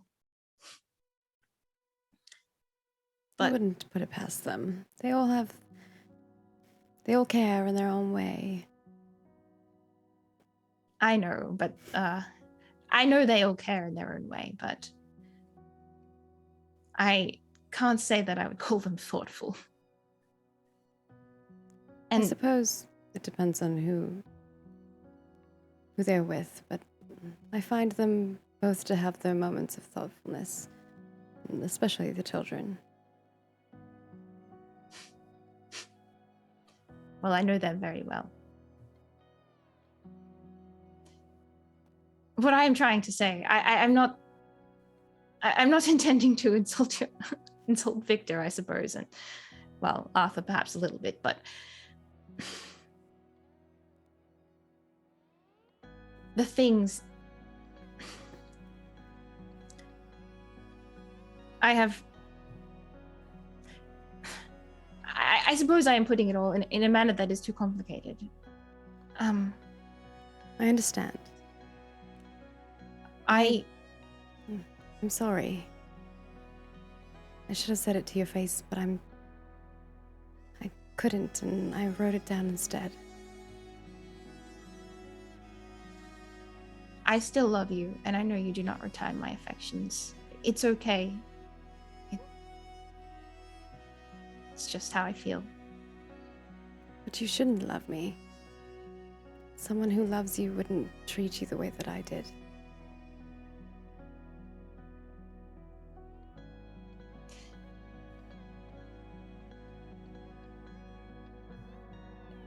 Well, it's... I don't think that's fair. I have little choice in the matter, Lydia. And I understand what a difficult time this has been for you as well. And I wish the things had gone a different way. And I wish that the world was a different place. But even if you were just Lydia, not Lady Lydia Ward, and I was just Grace, and there was no one else in the world to judge us, I do not know if you would have still wanted my hand. And so I suppose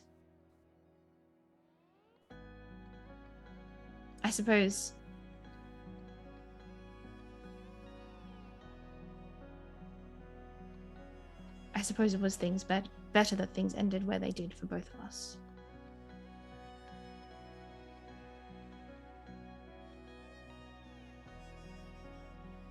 Perhaps at one time, in a moment, in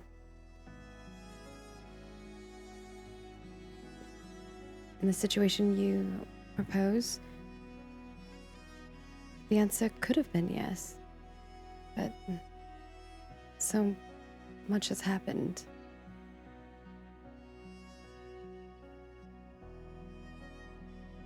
And I don't think the answer is the same anymore.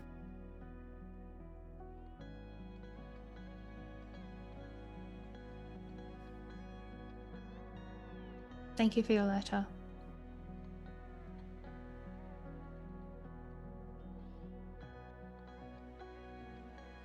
I'm sorry. I don't know what else to say.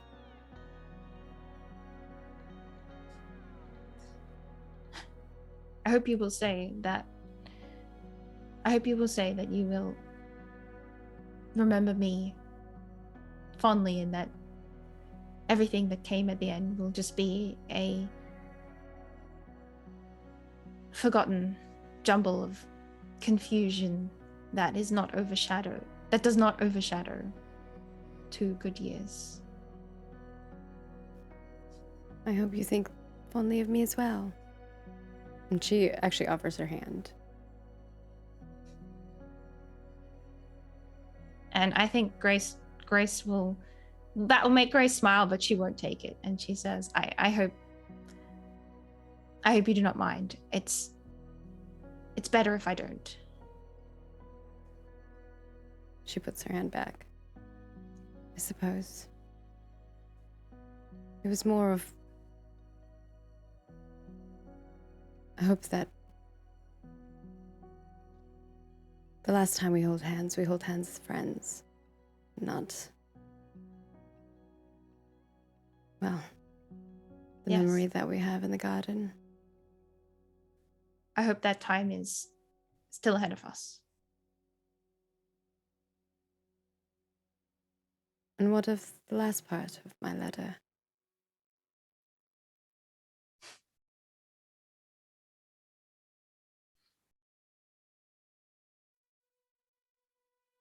I'm still thinking things through.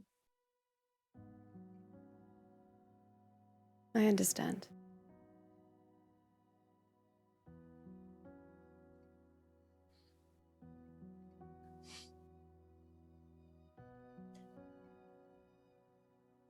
And I feel like that might be. Do you have anything else you want to say with them? Monologue talking. Oh. On who? Which person? This sucks. I hate this. It's all right. You can play it on one. I'll play it on the other. That's teamwork right there. Okay. That's great, actually. I love it. Lydia, I gotta pick up my sister. Okay. And do Lydia's first, or? Yeah, Okay. because he acted first. Do we part ways after that? Are we just... Is that what you Yeah, were like I imagine that they end the conversation congenially, and then Lydia continues her stroll, and Grace goes back to her book. Yeah. I think that Lydia kind of, as she's walking away, just looking out at the, the water as it's rippling, and just as her back is turned to Grace, like you can see like a couple tears coming down, and she wipes them away.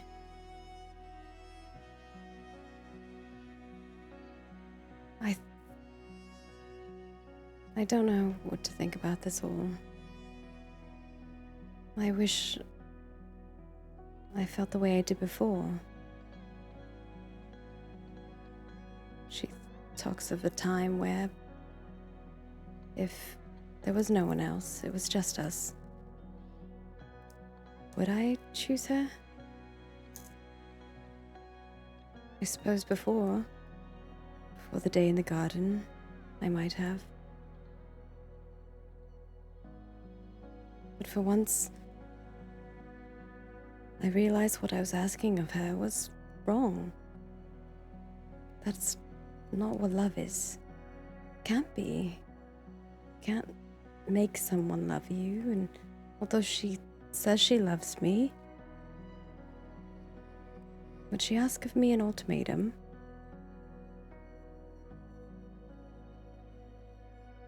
I still am confused about it all. I wish it was simple. I wish you just knew in your heart what it was that you should feel. But this can't be it. As much as it hurts, it can't be. I think that's what she's thinking.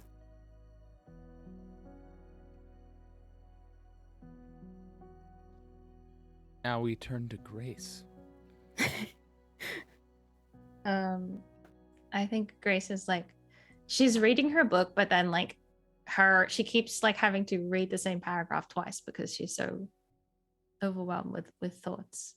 And she finds herself thinking, gosh, I hate to admit it to myself, but Victor was right. It's much better to say things than to let them unsaid. And when I said all those things that had haunted my mind during the last few weeks, it felt like a fog was lifted, and the strength of clarity washed over me, and my feelings are unaltered, but they are merely feelings, and I know that they will fade with time. But I feel as if my mind is my own again, and I will make a choice what I wish to do with it now. Arthur asked me if I would truly be happy for him if he proposed to Lydia and they went to live in Crawford Park, and the answer is I would. I truly would, because I do just want her to be happy, and it almost hurts more to see her unhappy over me and my feelings than to see her find happiness elsewhere. And that is how I know that these feelings will not dog me forever. I will be released from them, and when I am, I'll find my way forward. Percival. Oh. I need to give him some reply, and I hope this will be the start of me being able to understand my own mind. What am I going to say to him? I must think of the right words. And that's the monologue. Oof. I love them all. And with that, we're going to take our break. Poppycock! A battleship! Dang. All right. Well, we will take our break. You all can refill your drinks. I might need one. And we will see you after a short break. Sounds Let's good. see off of this.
everyone. Welcome back to the Eaton Grange estate, the penultimate episode, part 2. And I will hand it over to our facilitator to try to take us along a path.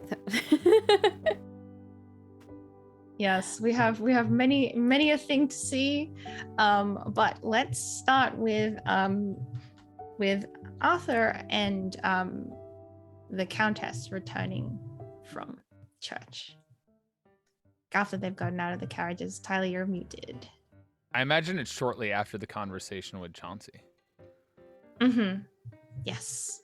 So she probably wants to check in with him and see how everything went for him. Well, if you want to lead with that question, that'd be great. Yes. Well, how was your first Sunday? You can look forward to many more. It was different, and if I do say so, a little bit awkward for me and uncomfortable. But it was... I would think that I did all right. I think so. You'll get used to it. And of course, Crawford Park has its own church on the other side of the grounds, so you will have to attend there when you are in your estate. Yeah, don't think I won't be coming to visit, though. I hope you will. After all, it was quite novel to sit in the second row. Is the view still just as good back there for you? Well, I had a novel view of the back of your head, which I haven't seen before, but no, I can't complain. So, I did want to speak with you about multiple things. The first of which is, how well do you know of Chauncey in the estate? I'm acquainted with most of the staff downstairs. Yes. I believe Chauncey is now Victor's valet. Are they not? Yes. Why?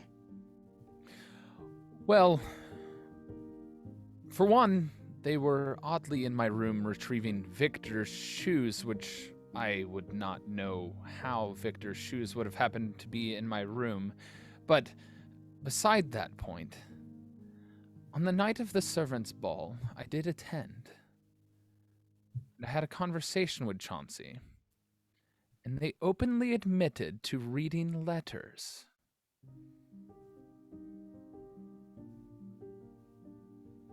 Letters sent to members of the estate. Yes.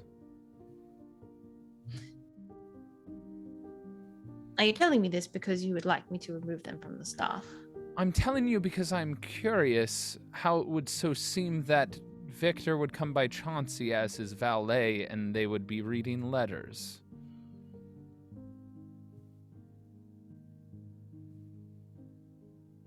You think that Victor asked them to do this? Very possibly, or it could perhaps have been someone else.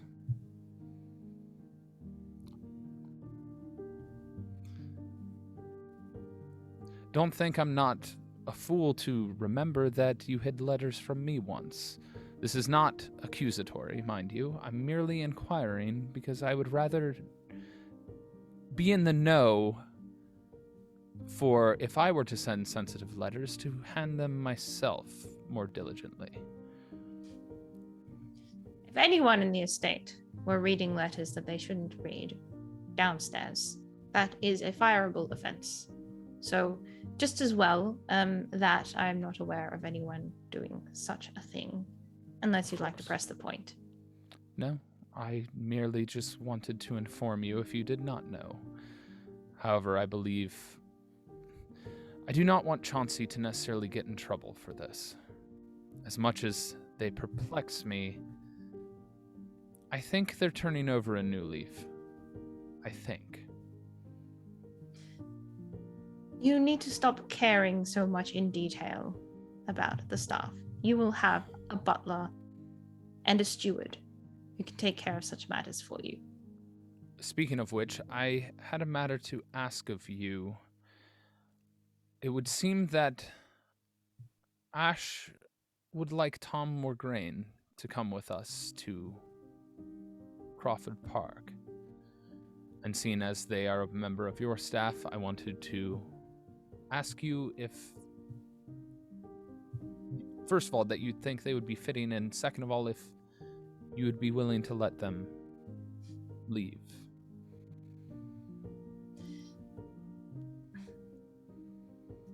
In all my years in this estate, I've yet to see a finer butler than Mr. Morgraine. I'm sure he would do a great job at Crawford Park. So, if that is your wish, consider that my most valuable parting gift to you. That is much What? obliged. I would request your help finding a new butler, saying that they would be working closely with the household of the Duke would go some way for me to find someone of skill. Absolutely. It is at the very least I could do for all that you have done for me. There's one last matter. You already said that I had your blessing to some extent, but I would like to formally ask. I've had a ring fashioned, and I mean to propose. Would you still give my blessing if I were to choose either Victor or Lydia?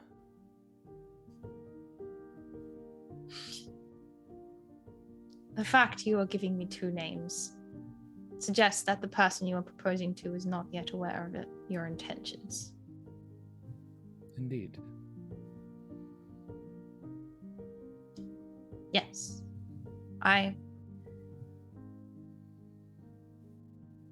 Of course, I would still grant my blessing. I will tell you that the matter of the inheritance of Eaton Grange is not yet finalized, though I doubt that would matter to you, but the person who does go to inherit Eaton Grange will have duties here they must attend to also. And I would ask that whoever it would be, if I were to choose Lydia, I feel like Victor has earned his right back. And as we both know, Lydia is absolutely the epitome of a countess.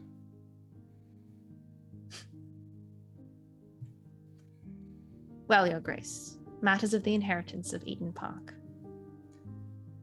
shall be sorted out between myself, Lydia, and Victor. I was merely offering my opinion. I would not make such a request of your estate. This is very funny, isn't it, Arthur? It feels weird. It does feel strange. But we'll get used to it. Honestly, to be fully open with you, it's been very stressful for me to even consider talking to you in such a way. You are a very dear boy and you will make a very good duke in time. And when the day comes where I stop needing to write you formally sealed wax letters containing advice that you need to implement immediately, then I know we will all sit down to dinner and we will laugh. And I hope that you will continue to write me letters even if they are not of advice. I shall do more than that. Crawford Park is known for its architecture, size, and scale around the country. I demand a personal tour. I will make sure that a guest room is forever ready for your arrival. As it should be. I feel like we can leave them there if you're happy with that. I was going to say one more thing. Yep. And I hope you know, I do remember times with your late husband, the Earl.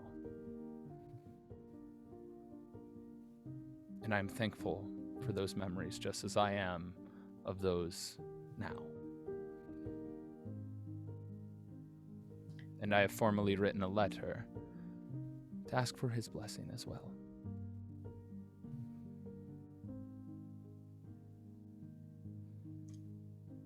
I think she just nods at that, but you can see that she's affected by his words.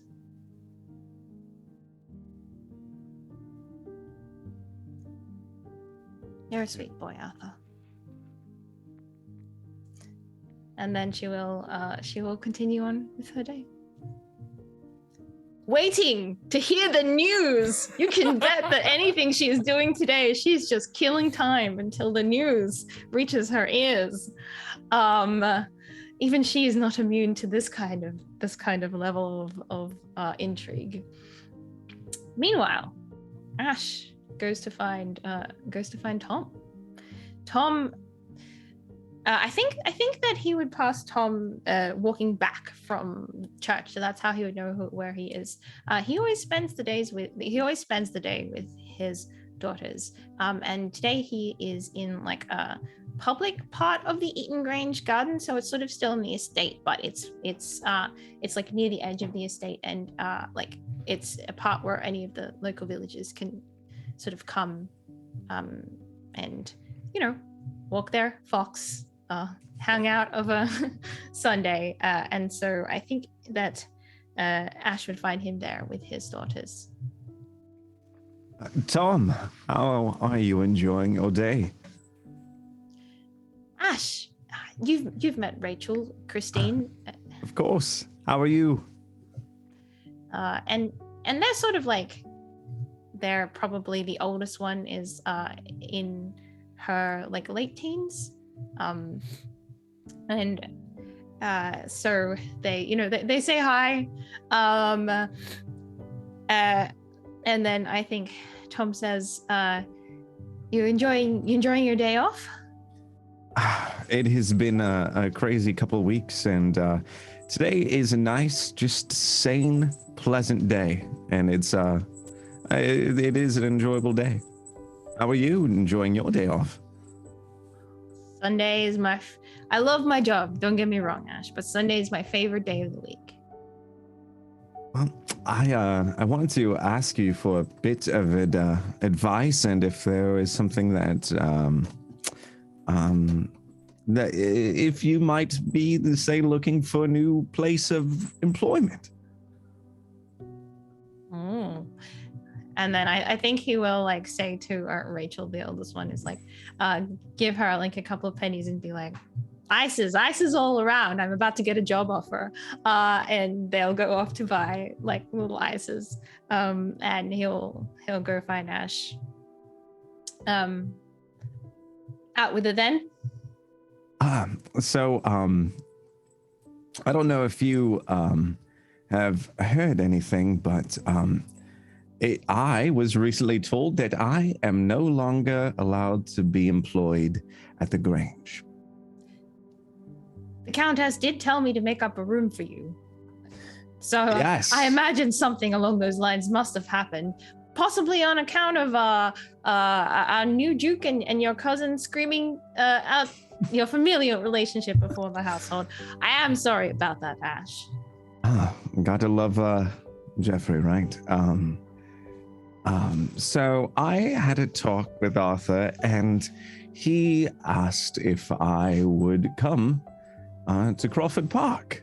And, I have to say, I might not be the businessiest of men, but I had a few demands. Well, not demands, but heavy suggestions, and I asked if they could employ you to be of service there. And Arthur jumped at the chance, and I said, but you would demand more money. Well, certainly demand more money. Crawford Park is twice the size of Eaton Grange. Oh, why? I'd have to have an underbutler.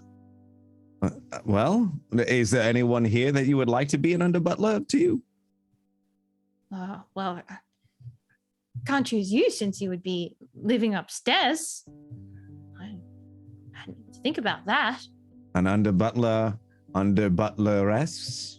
Is anyone there?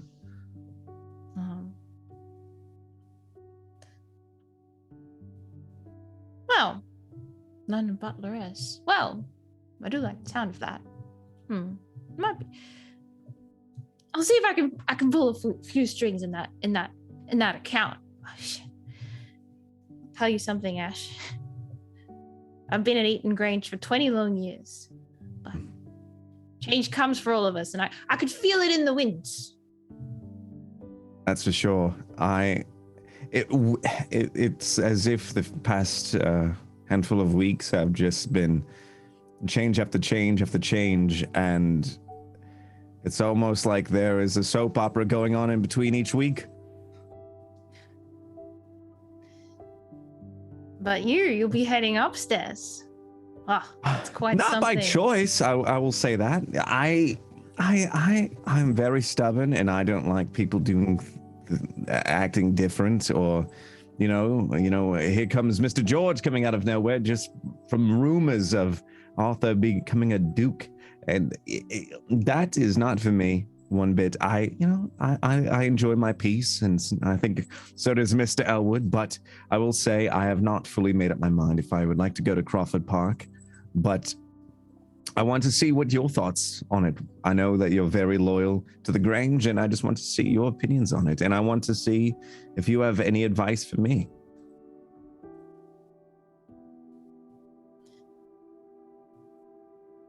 My advice for you, Ash. Don't be so afraid of change as you always have been. You know what makes you happy. Doesn't have to be big things. Little things that make you happy too. So, you're going to have nothing to do with your days, but go find those things, all right? Now, I need to talk to the Countess, but I have a feeling, just a feeling that I have, that if our new Duke goes to Crawford Park, he might not be heading there by himself, and the Countess might like me being able to be of service to the new folks that will be in attendance at Crawford Park. So you're saying there's a chance you might be going? There's a chance. Besides, they would have had a skeleton staff there all these years. They would have forgotten what real service is like. And I would be very excited, and I promise you, I will bring you the finest scotch that's available in the area of Crawford Park. I will count on it. But for now, you just enjoy your Sunday, all right? And I'm going to enjoy mine. All right, well, take care and enjoy your day. I hope to see you tomorrow. I'll see you then. And he goes back and he, you can see him talking to his daughters like, oh, you got me strawberry, but I like lemon. So I'm going to take your lemon and you're going to get my strawberry. And they're like, no, a strawberry. All right, I have a strawberry. Like just fussing in the background. Okay, next on our docket, I think, let's see Victor and Lydia. I think Victor would make his way to wherever Lydia is. And If it's Sunday in the afternoon, I'm probably walking. I just was walking on the river. Totally not talking to anybody else. It's fine. I was wondering if you would join me this afternoon. And where might I be joining you? Someplace very special to me. I would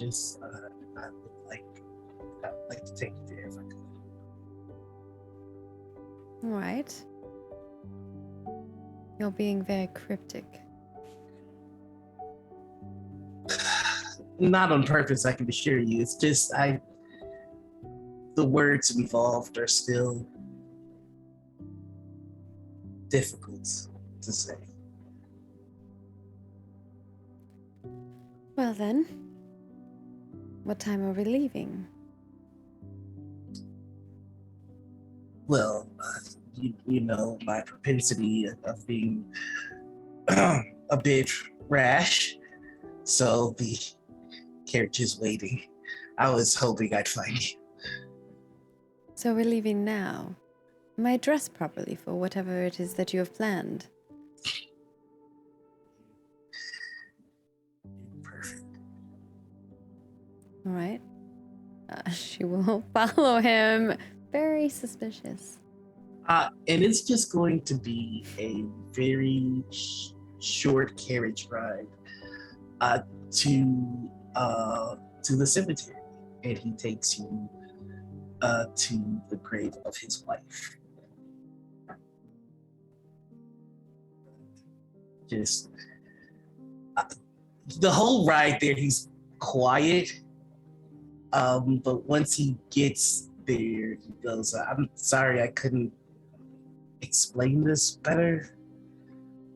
This is the last thing that I've kept only to myself."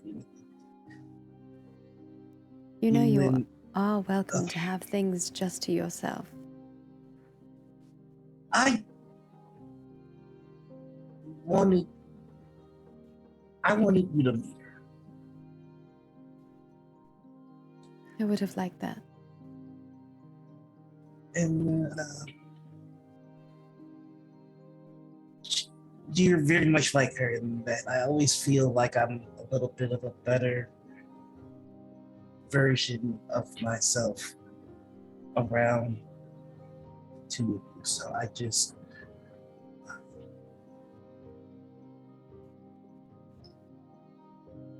that's it.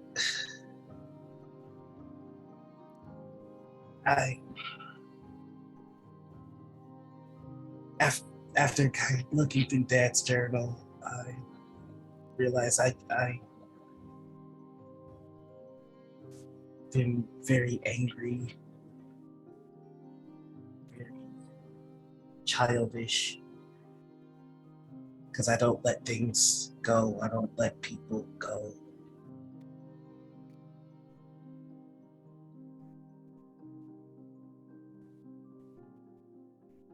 She just kind of puts her hand on your arm, if you allow, and just kind of comforts you. Just listens.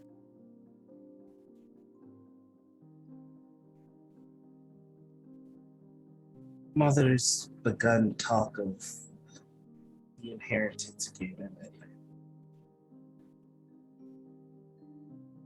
I don't care which way it goes, Lydia.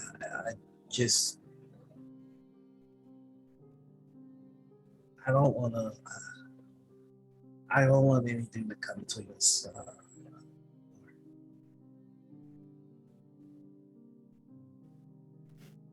You're my brother. No matter what happens in our lives, that will always be.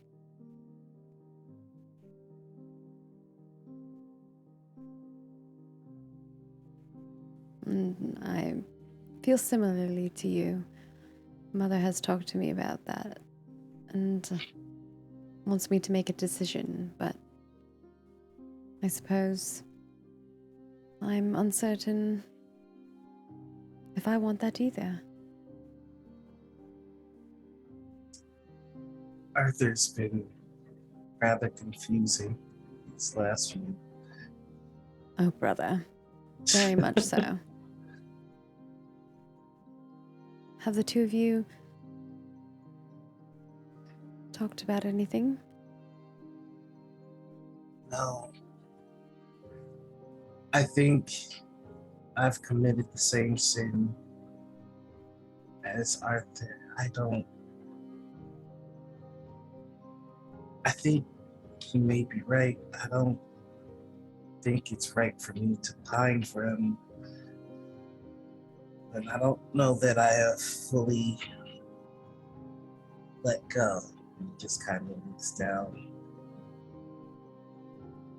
Lydia squeezes your arm a little bit and says, well, what I would love to have heard is what Sylvia would think of Arthur. Oh, she would ridicule him endlessly. I told her about it. She called him the pomp. Are you daydreaming about the pomp again? She would say.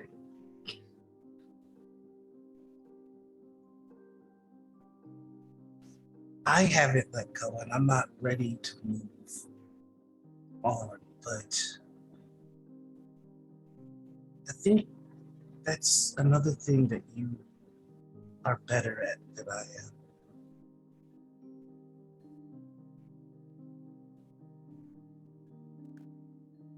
I don't know if we ever move on from things. I feel like the things that happen to us follow us. They are part of us. They make us who we are. Losing father, I don't want to move on from that. I want to remember his kindness and share that with other people.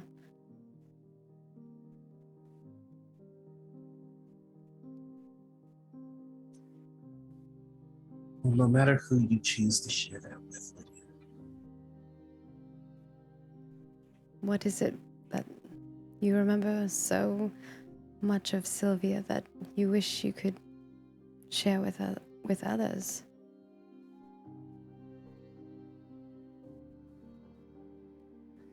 She was so disarming.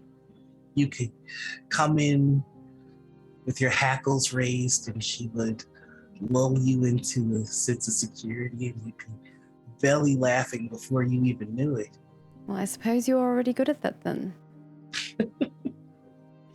I picked up a few tricks from her, but she will always be the master. And I think she would be proud of you. I hope so. And if not, I am going to work to make sure that she is.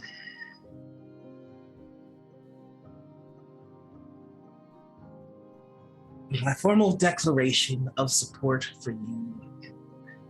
All regards, if you are to be the lady of the estate, I will be a proud big brother. And should you accept Ivan's hand in marriage, I will be proud that my sister nabbed a duke. And it would be returned upon my side as well. Did you bring flowers at least? Always. And he runs back to the carriage. You can see this ridiculous bouquet. And, and also you see fluffy boots. And he just puts them down and whispers to the stone, "You're right, the boots were a hit." That feels like a really good place to leave that, but I really cute. love that. Yeah. So good. Meanwhile, back at the estate, Ash and Ivy. Did one of them seek the other out, or is this serendipity?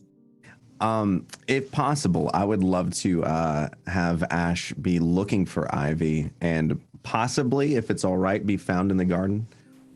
Yeah, I feel like it's Sunday, so Ivy's probably staying outside of the estate as much as possible because we spend so much time in there.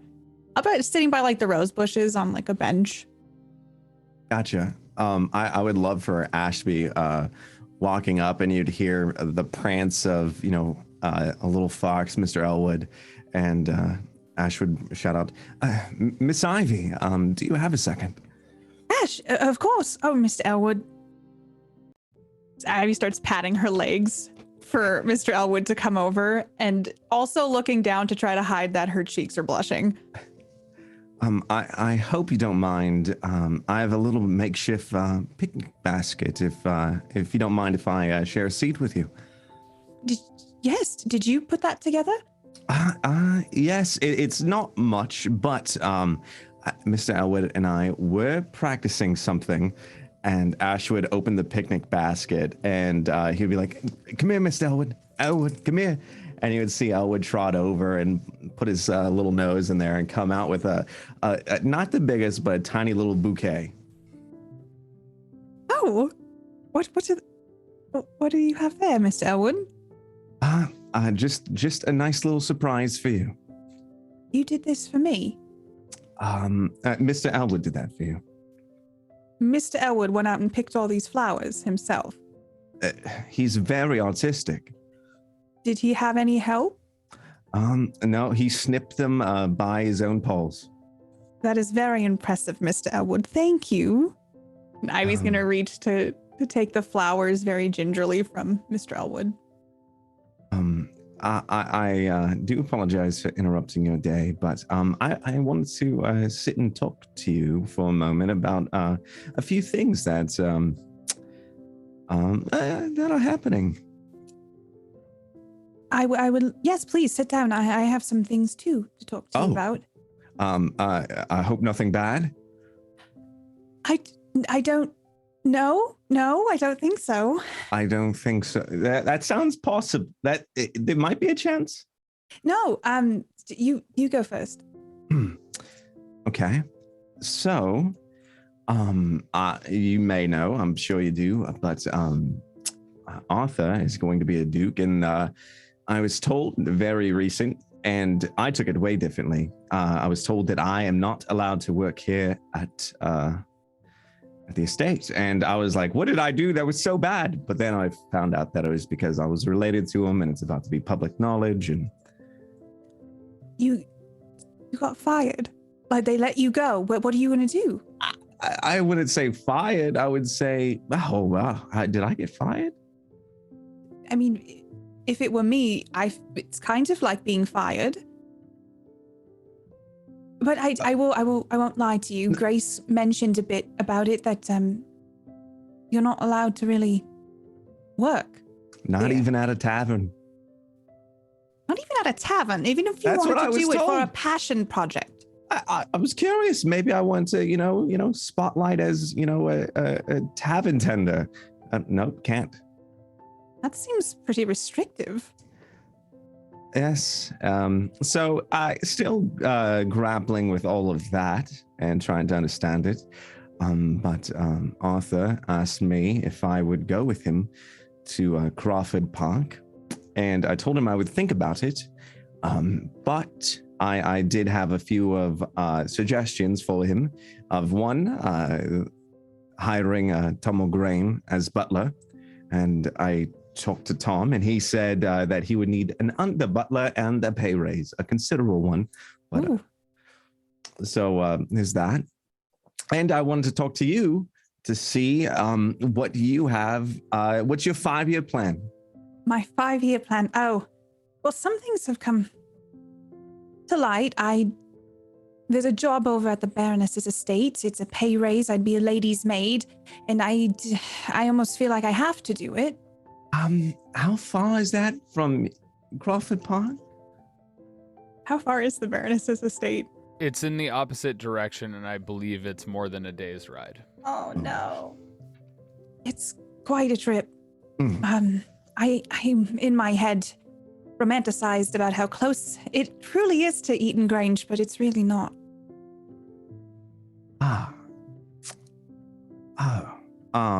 Well, that is I would hate being so far from you. I would not like to be far from you either. Would you how do I say this?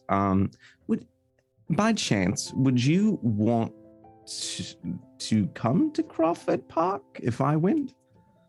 As a lady's maid? No. Like, what if? As like a regular maid, like. No. I didn't mean to cut you off, but no. What if you were just to stay as my guest? You get a room, and maybe, and you could stay for a couple days or weeks. You're joking, right? No. I didn't know you like to play pranks on people. How is this a prank? Well, I mean, I'm just a maid. You're technically not. I'm someone that's not allowed to work. That's my job title. I promised myself recently that I would speak more plainly, and I've been kind of sitting here thinking about you and Oh. words that I was going to say to you, and then now you're here. It's the wig. Mm, I was thinking about not wearing it anymore. you don't need to wear it anymore. What does your hair Oh. even look like? I'm not balding. I'll say that. I guess I don't need to wear it, but I don't know if, the powder and everything. You don't want to see how messy my hair is. I kind of do, but I also realize it, maybe in your time. Yeah, I mean, what do you think, Miss Elwood? Should I take this whole thing off? What the heck? I mean, it's just nothing but a wig and powder, right? Just a little unruly with the hair. I didn't know you had brown hair underneath that. Well, and now you know. And look at that. This wig is a mess. But it's nice because I can sweat without it getting like it hurting. Yes, I mean, it's honestly a formality, and now you don't need it. You don't need it. You look very No. handsome. Well, well, you are very beautiful yourself. All right, I'm just going to say it because Grace also told me your status has changed, and I don't want it to seem as if I'm trying to take advantage of that, because it's not the case. I'm quite fond of you. Fondue. I would like to have fondue with you in a more romantic way. I see I'm not good at this. That's not speaking plainly. It's not. So, you and me, perhaps Mr. Elwood, fondue Crawford Park. Is that crazy for me to come stay as your guest? As long as you would like, and you're free to leave whenever. So it's not a kidnapping situation. Nope. I don't think it's sunk in quite yet, but I would very much like that. I've been dreading the thought of leaving ever since you and I started talking. It's been a crazy few weeks, that's for sure. But I will say, during all of the escapades and stress and everything else, I want to say you've always kept me sane, and I'll never forget the day where we found Mr. Elwood, and it was only you and I that knew, and you helped me with these little cola and food, and I was very smitten then, and I would love if you were to be able to, just stay as my guest for however long, and if you said Crawford Park, Schmarford Park, and want to leave, I would totally understand. I would love to come stay as your guest at Crawford Park. I couldn't possibly leave Mr. Elwood, but yeah. Well, he and I are a package deal. I wouldn't have it any other way, to be quite honest. Well, I have one last thing for you, if that's all right. More than this, you've already packed a picnic and brought me flowers. No one's ever brought me flowers before. No one's ever... What? No. No one? No one has ever brought me flowers before. Oh. This is quite special. I hope you know this. Well, maybe I shouldn't give you this then. Maybe now this I want is to too know much. what it is. Well, so I was, after we all were at church, I stopped by a little marketplace and I found this, and it's this dolphin that if it's in a glass like container, and if you hold your hands at the bottom of it, the heat makes this water rise and it shoots out of its blowhole. How did... Oh, Ivy's gonna reach for it and grab it from you, but as she's grabbing it, we'll let her hand linger on your hand for a second and then hold it How long does it take for the water to come out? You can see the water start rising right now. Just hold your hand there. I didn't know Resolve they met. token for Elwood to interject, and they meet. Kiss, They kiss, meet. kiss. I don't. It's nice to meet you. We have a handshake. I don't want to push your characters into something you guys aren't comfortable with if you weren't comfortable with it, so I'm offering it. Stop talking for y'all to kiss. Yes, that's what I'm offering. I'm gonna leave that in Ash's court. Ash is totally fine if Miss Ivy is. Miss Ivy is fine. Miss Ivy, this would be very romantic. Perfect. And as they kiss, the water shoots out the blowhole. Oh my god. Cute! I love it so much. Oh, I'm crying of so happiness. sweet. Yeah, that We was the needed a cutest happy story. thing. Oh my god. Oh. So my heart, good. Thank Yeah. you. This is everything Ivy wanted. Aw, and we'll leave them there in that moment. Aw. We'll actually, because we need Ash for the next scene, so we're gonna have a screen wipe, and we Star get some Wars for establishing shots crossfade. of like, yeah, exactly.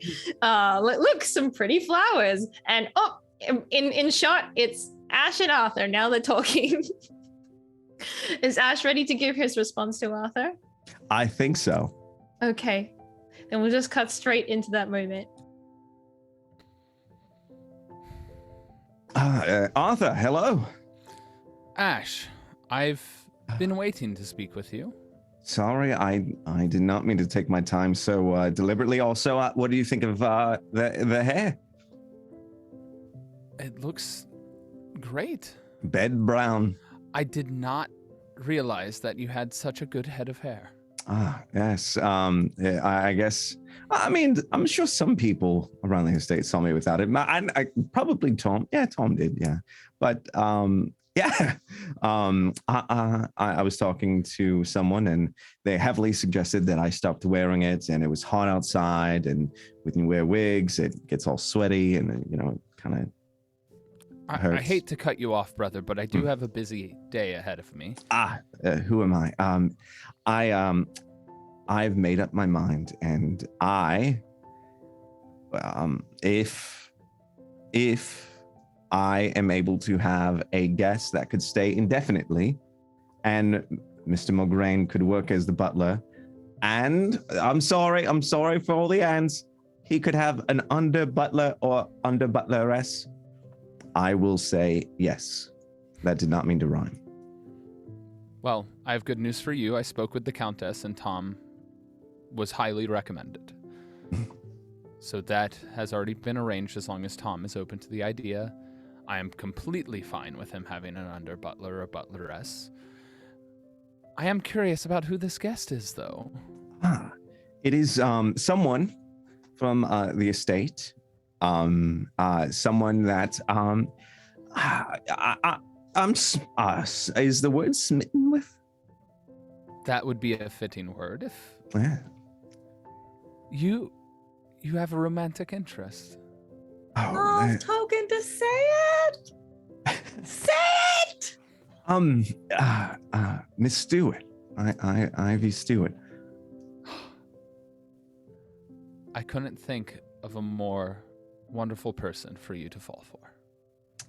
I asked if she would care to stay, have her own room. I was gonna say she could bunk with Mr. Elwood, but I don't think that would be the most fitting thing. She will absolutely have a bedroom adjacent to yours. It doesn't have to be adjacent, but I do appreciate. Well, if she is your guest, she might as well stay close. Indeed, yes. But I have to say I am very excited. And when you said I can't work, does that mean I can't do anything? In the public eye, you are my brother. You are the brother to a duke. It doesn't mean you can't do anything. It just means, well, we'll figure it out as this goes. So you're saying I can get a disguise and go out and spotlight as a bard? I would not be opposed to the idea. Then you have my unconditional yes. I would In love to go fact, to if that were to happen, I would have to write to Victor so he could see the show. Well, I don't think anyone wants to hear me sing. However, the option's there, and that's all I care for. Yes, as long as you don't get caught. And honestly, if you did, I wouldn't even be mad. I'm very excited, and if I could just say one thing, I know you're busy. I never, in the nicest way, never wanted this. I would have been. I only wanted to find my own happiness, and I didn't want to be a Jeffrey George. Ash, At all. I'm well aware. You're my brother. And whatever it is you need, do not be afraid to ask. And I would have a mind to say, if you would so choose, I'm already having a ring made myself. I'm not saying you must, but if the idea popped into your mind, I could easily reach out and have another one made for you. Oh, well, that things are moving pretty fast here. I am. I merely say, because at the current moment you're in a position where you are not raised in stature in society. As time goes on, as it becomes more and more known, it's possible your relationship might be a little more difficult. That makes sense. I have to read up on all these rules. I'm definitely not ready for this. Ash, if it becomes an issue, we will weather it together. Do not rush your heart. I was merely saying, if it comes to that. Well, I will happily support you in whatever choice you make, whether it's now or later on. Scandal or not. I'll be there for you. I truly appreciate that, Arthur. I will, however, warn you, it's going to be hard to be rid of me. Well, all my life, I kind of, well, not all my life, but a majority of it, I've always worried about losing everything, just like how I did when I was young. And the fear is still there, but I'm pushing through it, and I just want you to know I appreciate you. Ash, I have the exact same fear. It may be different, but it's the same. Feels like a moment that we'll leave them, but that's a beautiful moment to leave them on. Okay, over to Arthur for Arthur's very busy afternoon. I'll let you orchestrate this, Tyler. He will have a note sent to Ivy to meet him in the garden, and Arthur will be accompanied with an escort himself.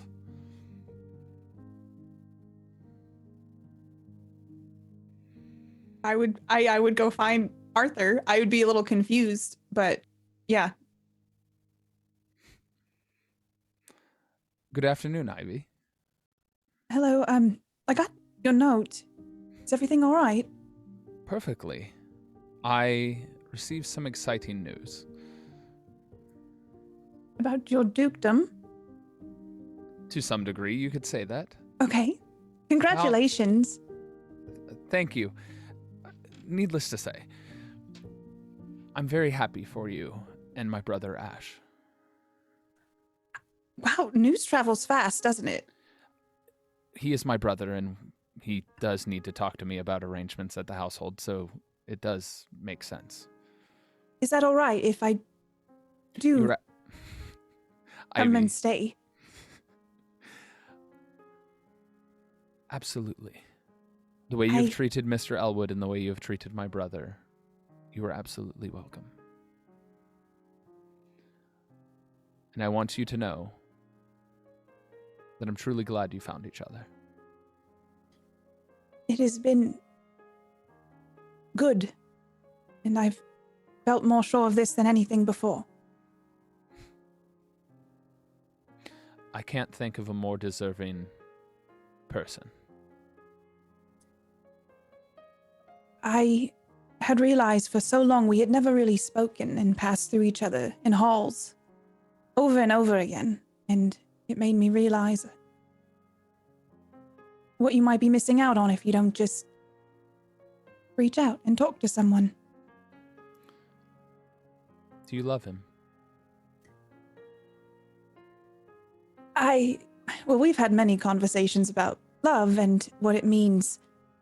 Yes. What I believe is, at night when you go to sleep, when you're confused, every frenetic thought passes to and fro, and especially if there's someone in your heart who you're thinking about, it can keep you awake when you're not sure. But when I think of Ash before I go to sleep, it helps me fall asleep. Because you're sure. Because I feel sure. I think for the first time in my life, I understand exactly what you describe. That makes me so happy for you, Arthur. And it makes me so happy for you, with all the torment that you have been through over these many, many years. It takes time, I've realized, to find something special, but it's worth the trip.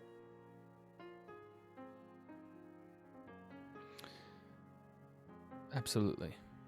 And I hope you know, you need not work while you're at this state. You will be provided for. I was thinking about that. The money I do make here, I send back home, and I don't want to seem like I'm taking advantage of any situation. Done. Done? Certainly. And then some. No, I wasn't asking. I was going to see if I could work somewhere else during the day, or even perhaps I don't know what you mean. Oh, I was merely saying I would, of course, send the money to your family. No, I would never say. No, I was just gonna. I don't understand how generous you are. Thank you. You're a guest in my house. Much as I was provided for here at Eaton Grange. It is only fair that I take care of you and your family, as long as you and Ash have feelings for each other. However long they may last, I will absolutely take care of that. Thank you. I wonder, have you figured out your heart? He's going to reach into his pocket and pull out a ring. I believe I have. Ivy's just gonna smile big. I'm supposing you won't tell me who, though. No. I will tell you it's not you. I would have to turn you down anyway, because my heart is with someone else. Of course. Whoever does get that ring is very lucky, though. It may not be the most valuable thing, at least monetarily, but it is the most valuable thing to me. This stone right here is the only remaining thing I have of my mother and my father. The right person will know that money, or how much that ring is worth, isn't really important.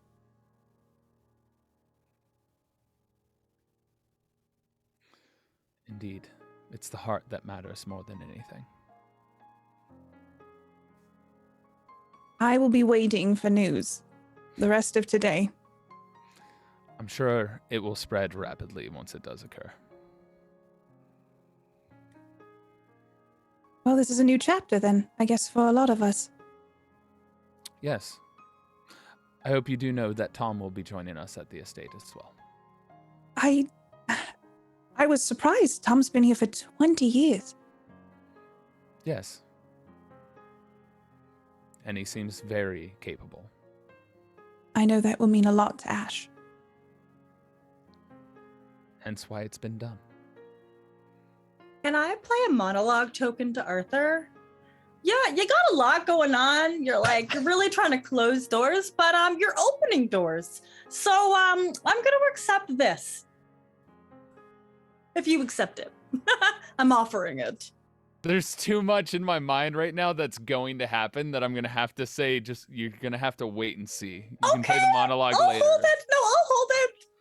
This is the episode where we all say what we're feeling. Could I please use a resolve token to have Chauncey just like listening? Okay, so hear me out.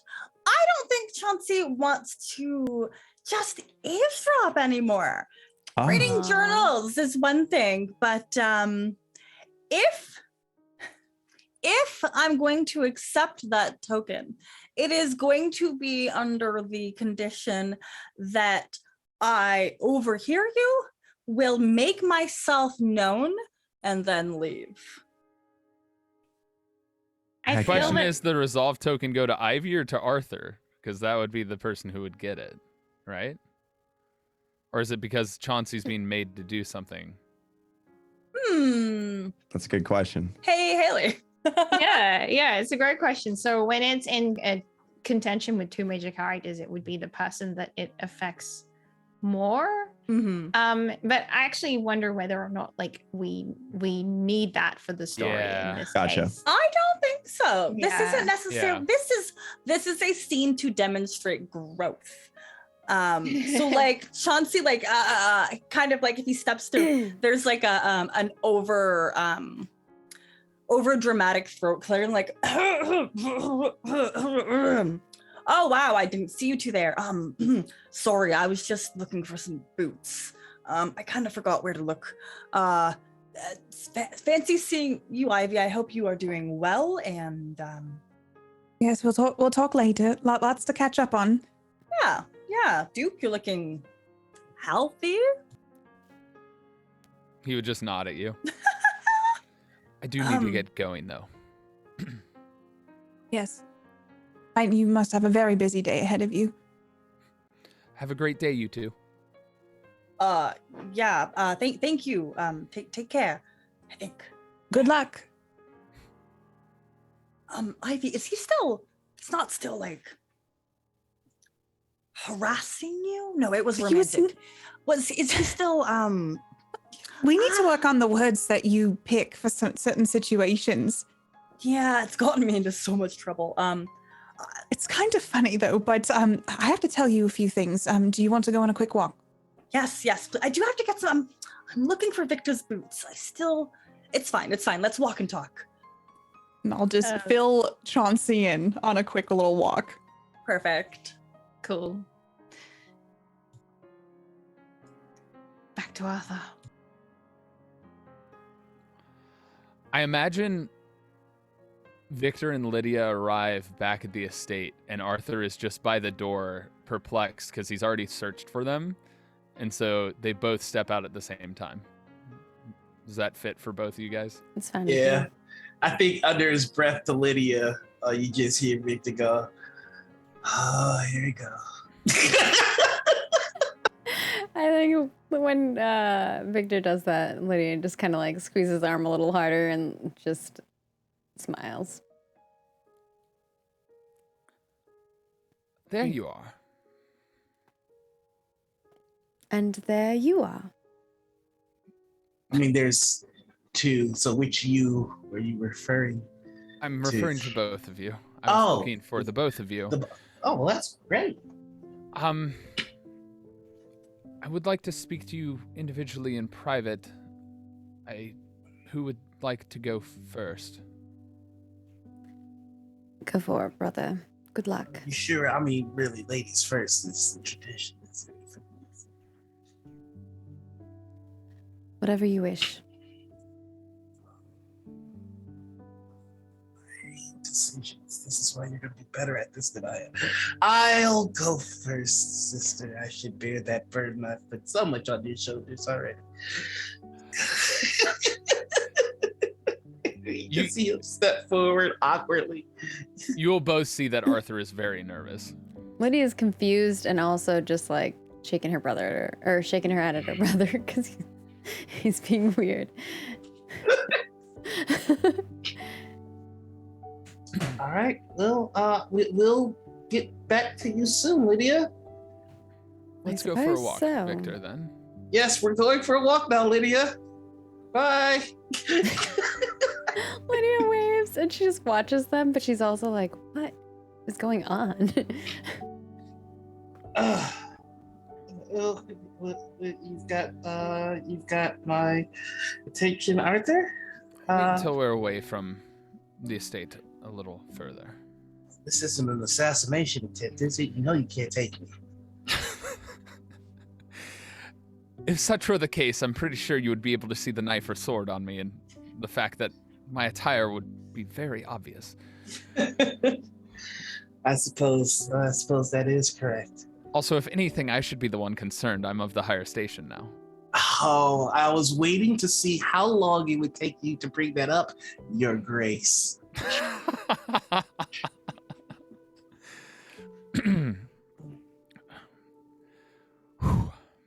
This is, he's got his hand in his pocket and he's fiddling with something. This is quite a difficult thing. Yeah, I imagine that it is a lot of new responsibilities, right? You have Not to. that. This. You received my letter, correct? Yes, I did. And I respect your position as my station was ahead of yours at the time. There's no way that we could have actually. There's no way I could have actually expected you to truly have been my friend. The power dynamics were skewed from the very beginning, so understood. And I have made strides to move past my silly little crush. It's fine. I support you in all of your endeavors, Arthur, whatever you choose to do. You will always have a friend here and a far superior duelist at your call. I see. His hand stops fiddling and he takes his hand out of the pocket. Victor. Yes.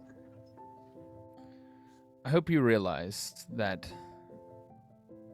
I am your friend. And in time, obviously, those times that we had were absolutely joyful and wonderful. And I'm very thankful for the fact that I was able to be there through some of your toughest times here at the estate. I have to say thank you in opening my eyes to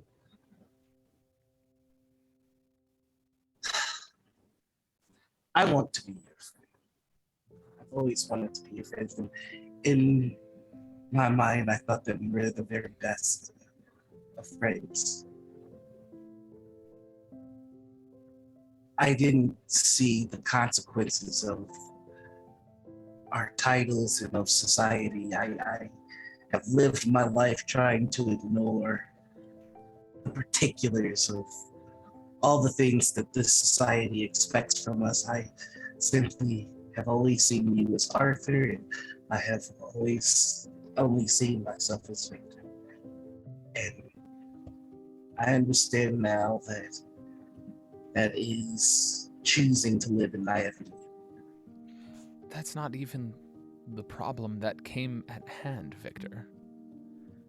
It was the fact that instead of confronting it and telling me how you felt, you ran.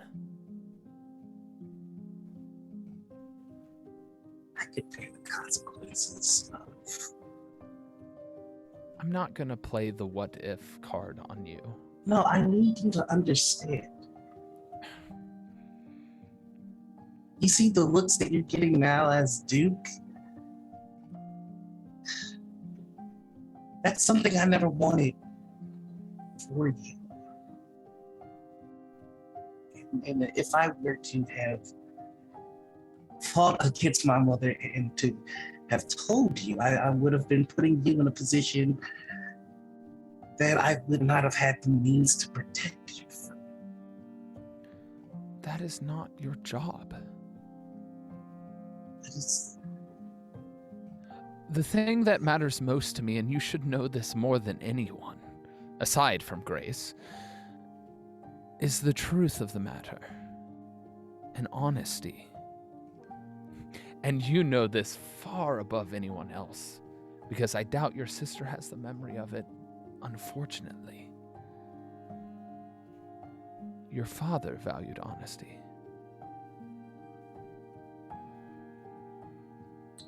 honesty is a luxury and a privilege. When my father died, honestly,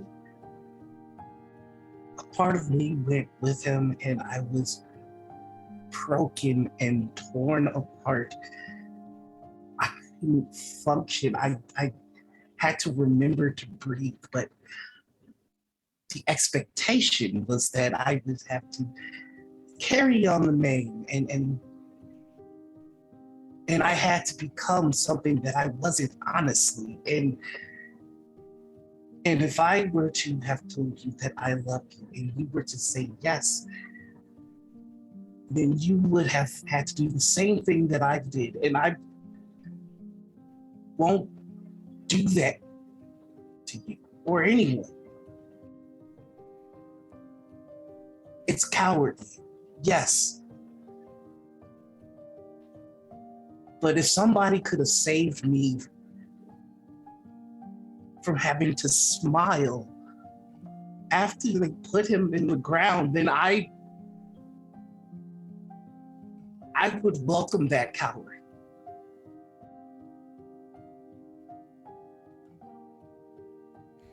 I was for you. I did for you. Only what I wish somebody would have done. That's all. And if that hurt you, I am sorry. I did not.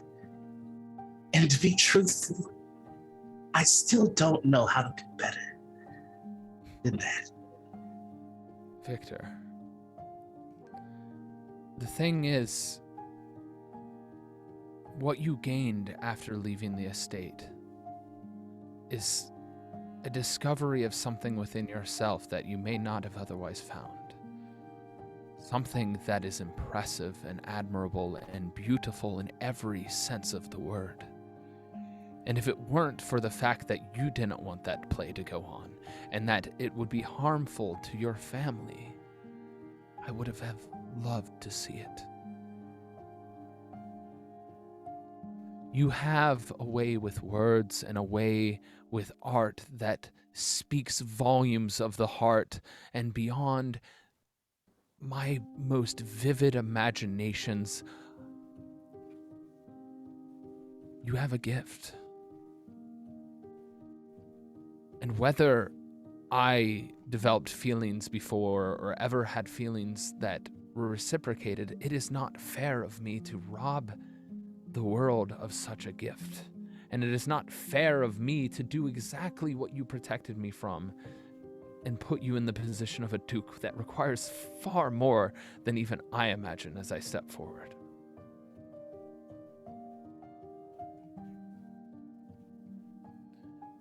And this is difficult and it is risky.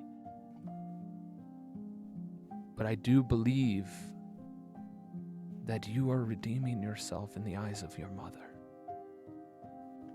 And I do believe that you are a better man than you think of yourself.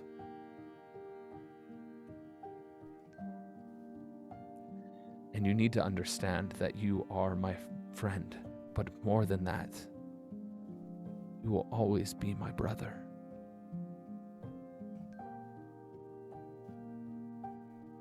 Our blood may be different, but what we experience together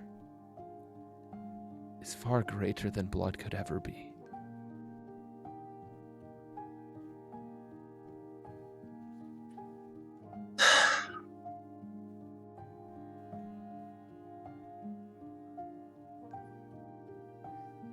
I had imagined that you brought me out here for something.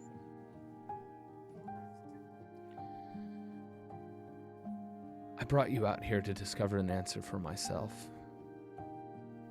and I figured it out. And I don't want to hurt you, but what I'm going to ask you is very difficult, because I know where your heart lies. It would be a better duelist if I didn't see 2 steps ahead of you. Do I have your blessing to ask for your sister's hand? Absolutely. Make her happy, Your Grace. That's the only thing I wish to do.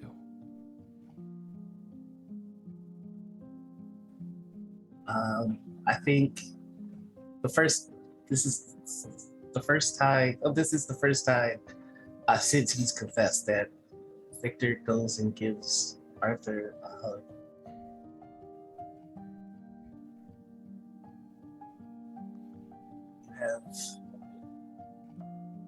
Will always have a spot in my heart. And you always have a place to stay at my estate. Understand, however, Lydia has the whole of it. And at her whim, I will cut you down. I wouldn't have it any other way. For perhaps I would beat you to that. And we both know that she would probably be the one too. Yeah, she'd kill us both. Allow me to pry my sister. I think that she will fight to the end for my honor and my heart. I'll send her to you if I may. I wouldn't speak a word. You have my word. I will be at the swing. Give me at least a few moments to make arrangements. Very good, Grace. And he'll give you another hug.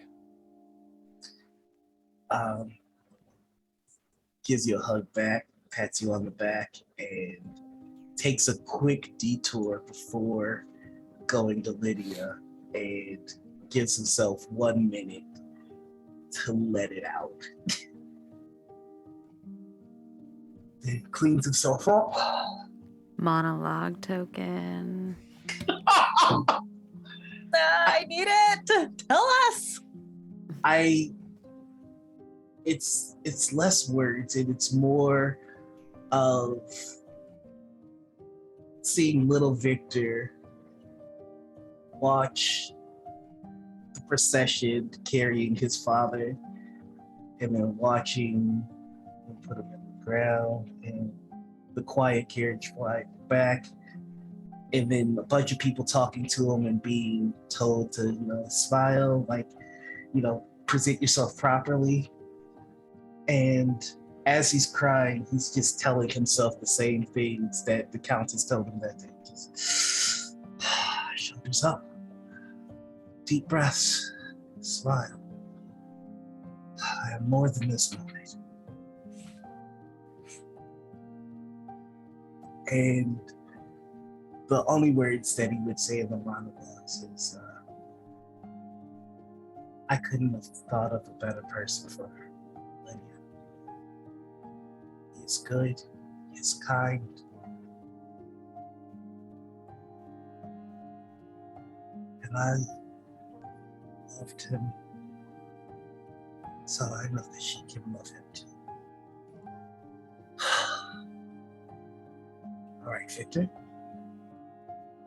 Break a leg. He's going to walk over to Lydia. So, just had a lovingly engaging conversation with the Duke. Right. I do believe that it is your turn next. What is he plotting? Are you all right? I've said a lot of things to you since coming back, but I don't think that I've actually given myself the gift of telling you that I love you. Well, I love you. And it's all right not to be okay. And she gives you a hug, if you'll accept. Yes. But you notice, like, at the end, he kind of pushes you back a little bit because no one has a finer sister. What a boast I get to have. I am going to ask you to do something for me. And I need to know that you'll do it. All right.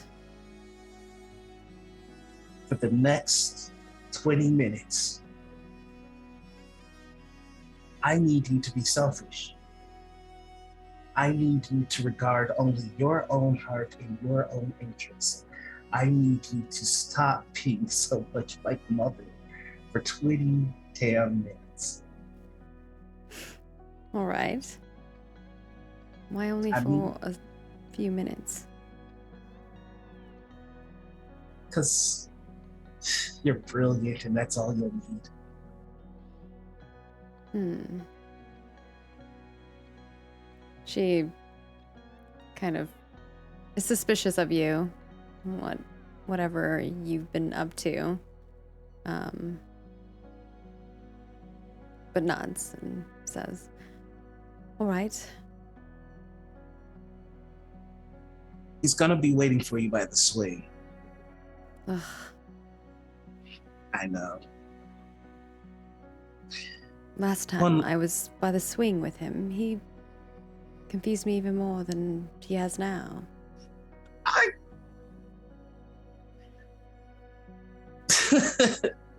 Gods, I wish I could see your face. It's not important.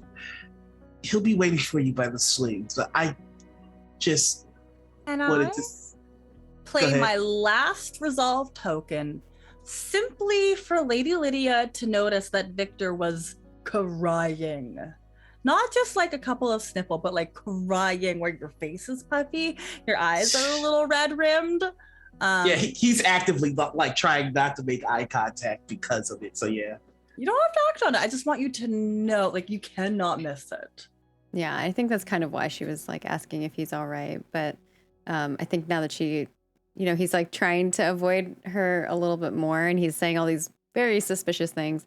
I think she just kind of like puts her hand on his face unless he like tries to go away and says, I know today was a lot, but it's all right. And like we already talked about, Sylvia will always be with you. She will. It's like Father used to say, medicine doesn't taste good for a reason. Ugh, it's awful. All right. Should I bring something with me? No. But the last thing I want to tell you. Mm. The reason I never invited you to play with me in Arthur, because I knew you'd be better than both of us. And I really like winning. You do. You are a spoil sport when it comes to losing. Not today. I'll go. She watches him walk away, but is very confused. And he's acting very strange. to the point where she's not sure if she should leave him alone. And I think she sees Milton on the way out and tells Milton to check on Victor. And we'll go to the swing. I think since we have a moment, let's have a short scene between the Countess and Victor. Ooh. If that's okay with you, Victor. Yeah, I'm down. As soon as he walks away, as soon as he thinks he's out of earshot, he's just gonna kind of crumble up on some stairs and just huddle. And it's kind of the same position she found him that day as well. Just not okay. I think she sees him, and like because of her earlier conversation with Arthur, she understands pretty much like straight away what has happened. And she'll come up, and if he will let her, she will sort of like squeeze his arm comfortingly. He leans into her. And She's gonna be so happy with it. I think that that Lavinia sort of nods and says, "So will you, my dear boy. In time, you will be too."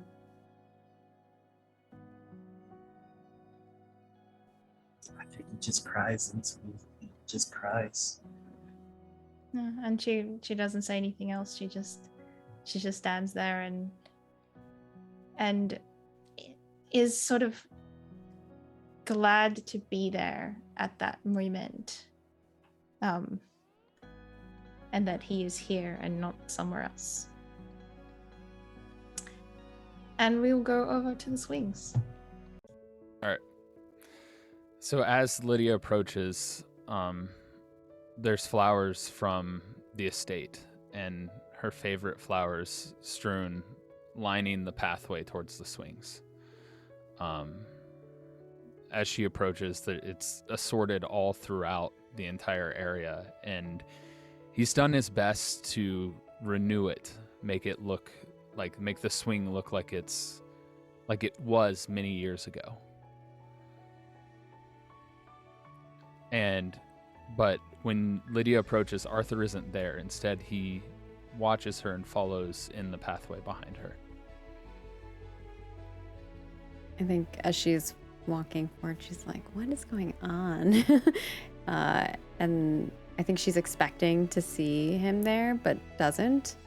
And just kind of just seeing the swing look kind of more similar to like the area being kind of cleaned up and looking more like when she was a kid. I think she gets a little emotional, and like last time she was here, she's a little teary-eyed. And I think she like turns around and is a little surprised to see Arthur there. You know, last time you were here, when we were both here, you said I merely confused you more. And that you had hoped that I would alleviate said confusion. Well, to tell you the truth, the reason I've been so confusing to everyone is because I've been so guarded. You see, everyone I have ever loved in my life that I can recall has disappeared, gone, died, left. The only thing that I had was duty. And so I did have to learn how to feel again. And funnily enough, the reason I was so willing to court you was because I desired a home more than anything else. But what I found was something that I did not expect. It was not a place to live. It was not a place. It was a person who understood, who was kind and considerate.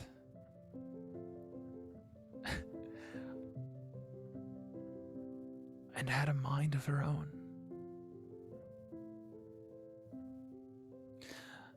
The truth of the matter is, ever since that first dance, I felt something I'd never felt in my entire life. In every waking moment, you were the one on my mind. As much as I perplexed you and confused you, it only became truer for me. And so, Lady Lavinia Ward,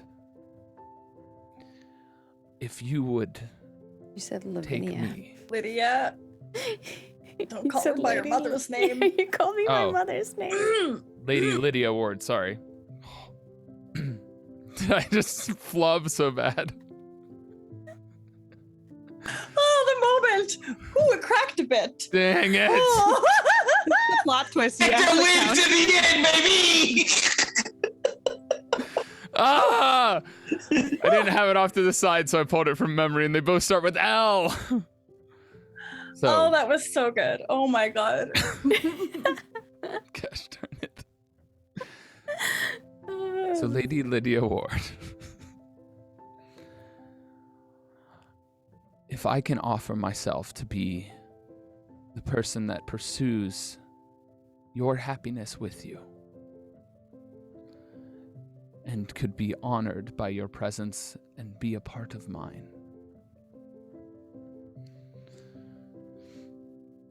would you have me as your husband? You just see, like, she's been standing there listening to you on edge. And I think she just doesn't really say anything, but she rushes in to give you a hug, if you will accept. I mean, he's on his knees, so Yeah, he'll she just kind of goes down and gives you a hug and says, I've been waiting for you to ask forever. That's why I'm confused. I'm sorry. I truly am sorry. But I had to figure it out for myself, you know. And trust me, you infuriated more than ever when you stepped aside for your brother. I was ready then. Then why didn't you ask then? Oh, you cut out. I didn't hear you. Oh, she said, then why didn't you ask then? When we were having ice cream and you're telling me to step aside for... Yes, that would have been an opportune moment, I guess. But I enjoyed the moments of ice cream. they were the happiest of times, even though they were the most difficult. It also took me time to find the right stone. And sure enough, it's been with me this whole time. It doesn't matter what stone it is. It could be a Does to rock me. from the garden, for all I care. It matters to me. It's the only thing that I have left of my parents.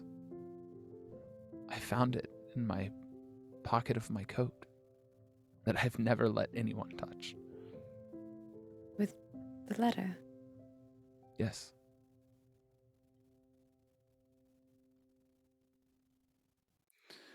I couldn't think of anyone more perfect to give this to. I'm honored. And I only hope that your parents would approve. I'm certain they would, because for the first time in my life, I'm following my heart. I think she smiles and, like, hugs you even closer.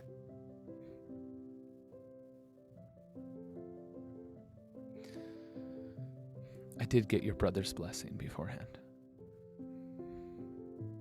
That's why he was he's being very strange. As if I wasn't. I think it all happened too fast for me to realize what was going on.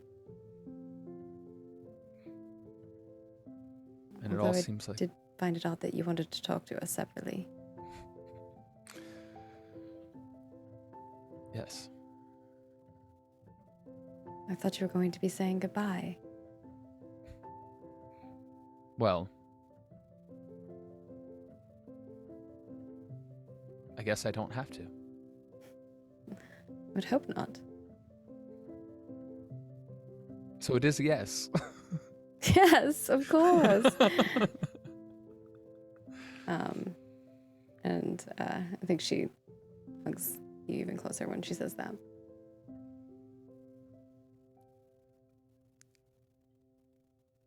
I do have ice cream ready back at the estate.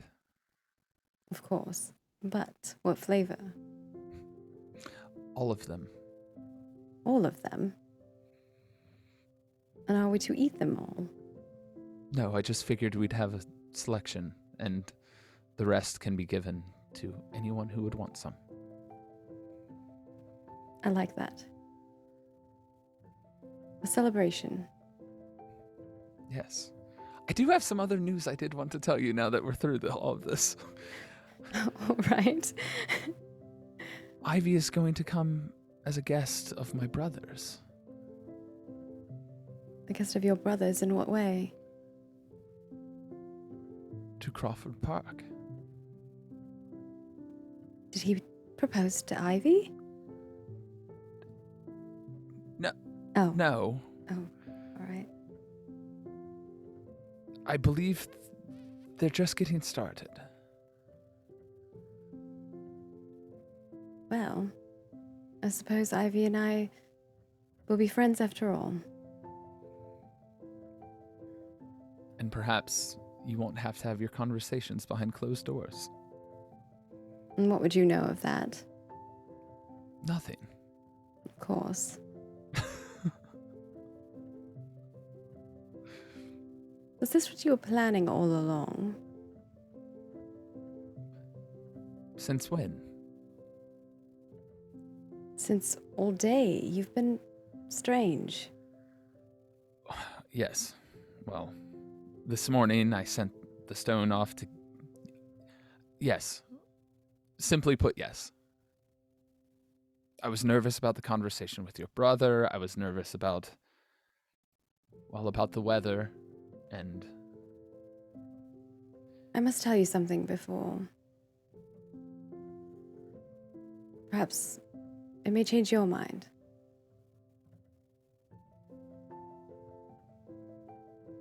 I'm listening.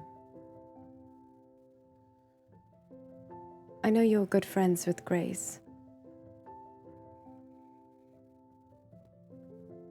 Grace and I once had something, but it wasn't the same as this. You act as if you didn't tell me before. I know, but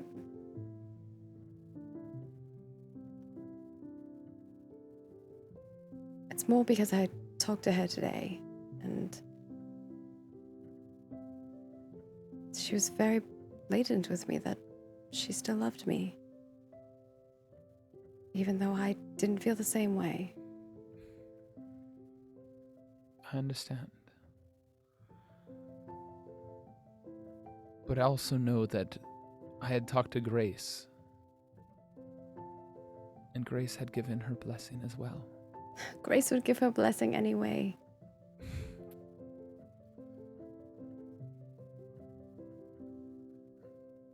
I think at the end of the day, she just wants happiness for both of us. I hope she can find happiness as well. And if I have anything to say about it, I would like to aid that. But that is her choice, not mine. I just don't want you to lose your friend. And Never again. neither her, you.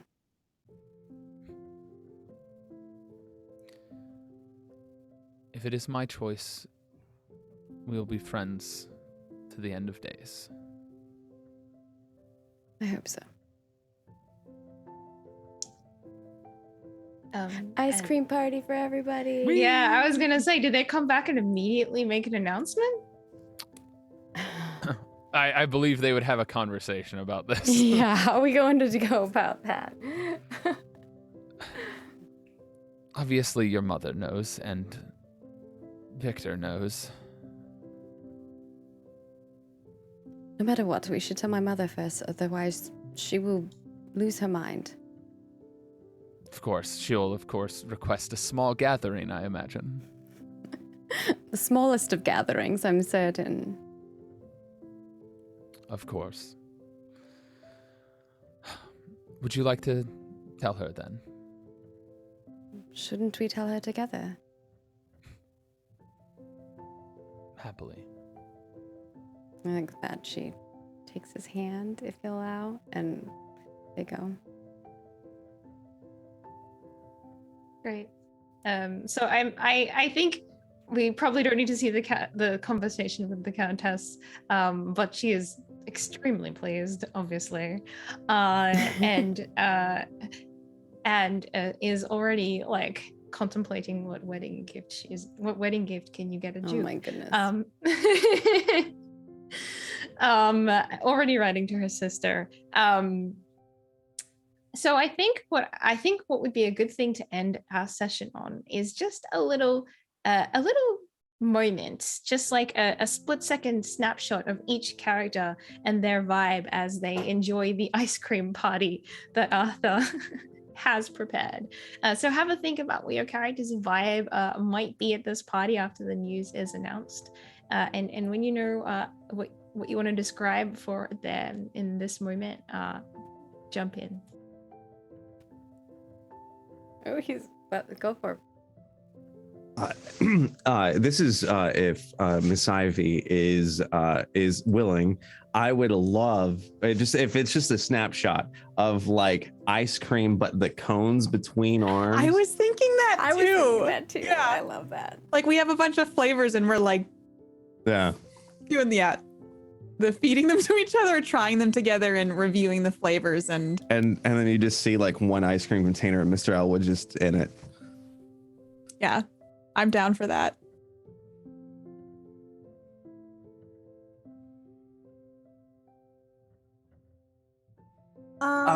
Okay. Yeah. Where are you? Like Chauncey doesn't really have a lot of people to hang out with anymore. So he's probably gonna linger like quite close to you, and just kind of like one hand with the book and like the ice cream in the crook of their elbow. Victor would actually not be going to the ice cream social, but he would send his the finest drink that he could in his honor. But I think he would take Chauncey with him to where he's going. Yeah. This isn't where he wants to be. Yeah, I mean, I'm happy for him, but like, right, way to go, everybody! I don't need that. I don't need that in my life right now. No. You see the way my emotions work? I only got so many to spit there. So I think this week the camera would kind of zoom in on Victor introducing Chauncey to Elise. I love that. And there's just like a couple of snapshots, like Chauncey fanning themselves, like, oh my, I'm a really big fan, and just like completely fanboying. And then maybe we end the night with like drinks, since we're not going back to that ice cream party. Yeah, we're good. We're good. let's get you a spotlight in the theater to perhaps present one of your poems. I have some ideas too, like a play about an estate from the servant's perspective. We see a lot and hear so much. Can you imagine the drama, the detail, but without the true resolution, without seeing those who are going through? It's like a secondhand story. And he's like babbling like a ridiculous list of play ideas that he's kind of had ever since he met you. Victor's just hyping them up the whole time. Just like we're gonna get this to happen for you. So I think our night is pretty good. Yeah.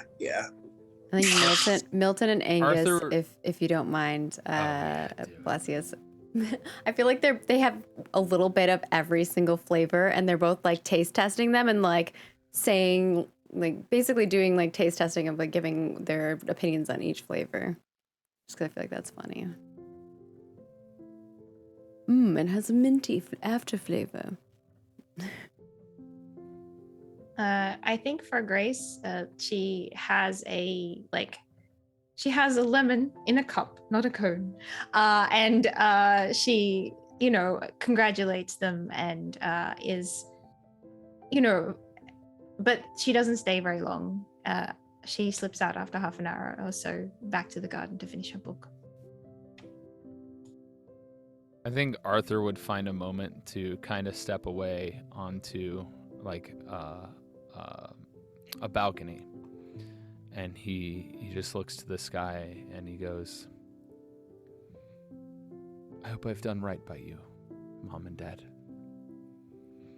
And thank you again, Earl, for bringing me into your home and blessing me with the family that is yours and that I can now call mine. And I think when he turns around, Lydia's like in the doorway of the thing, and she's got like a cone for him and one for her.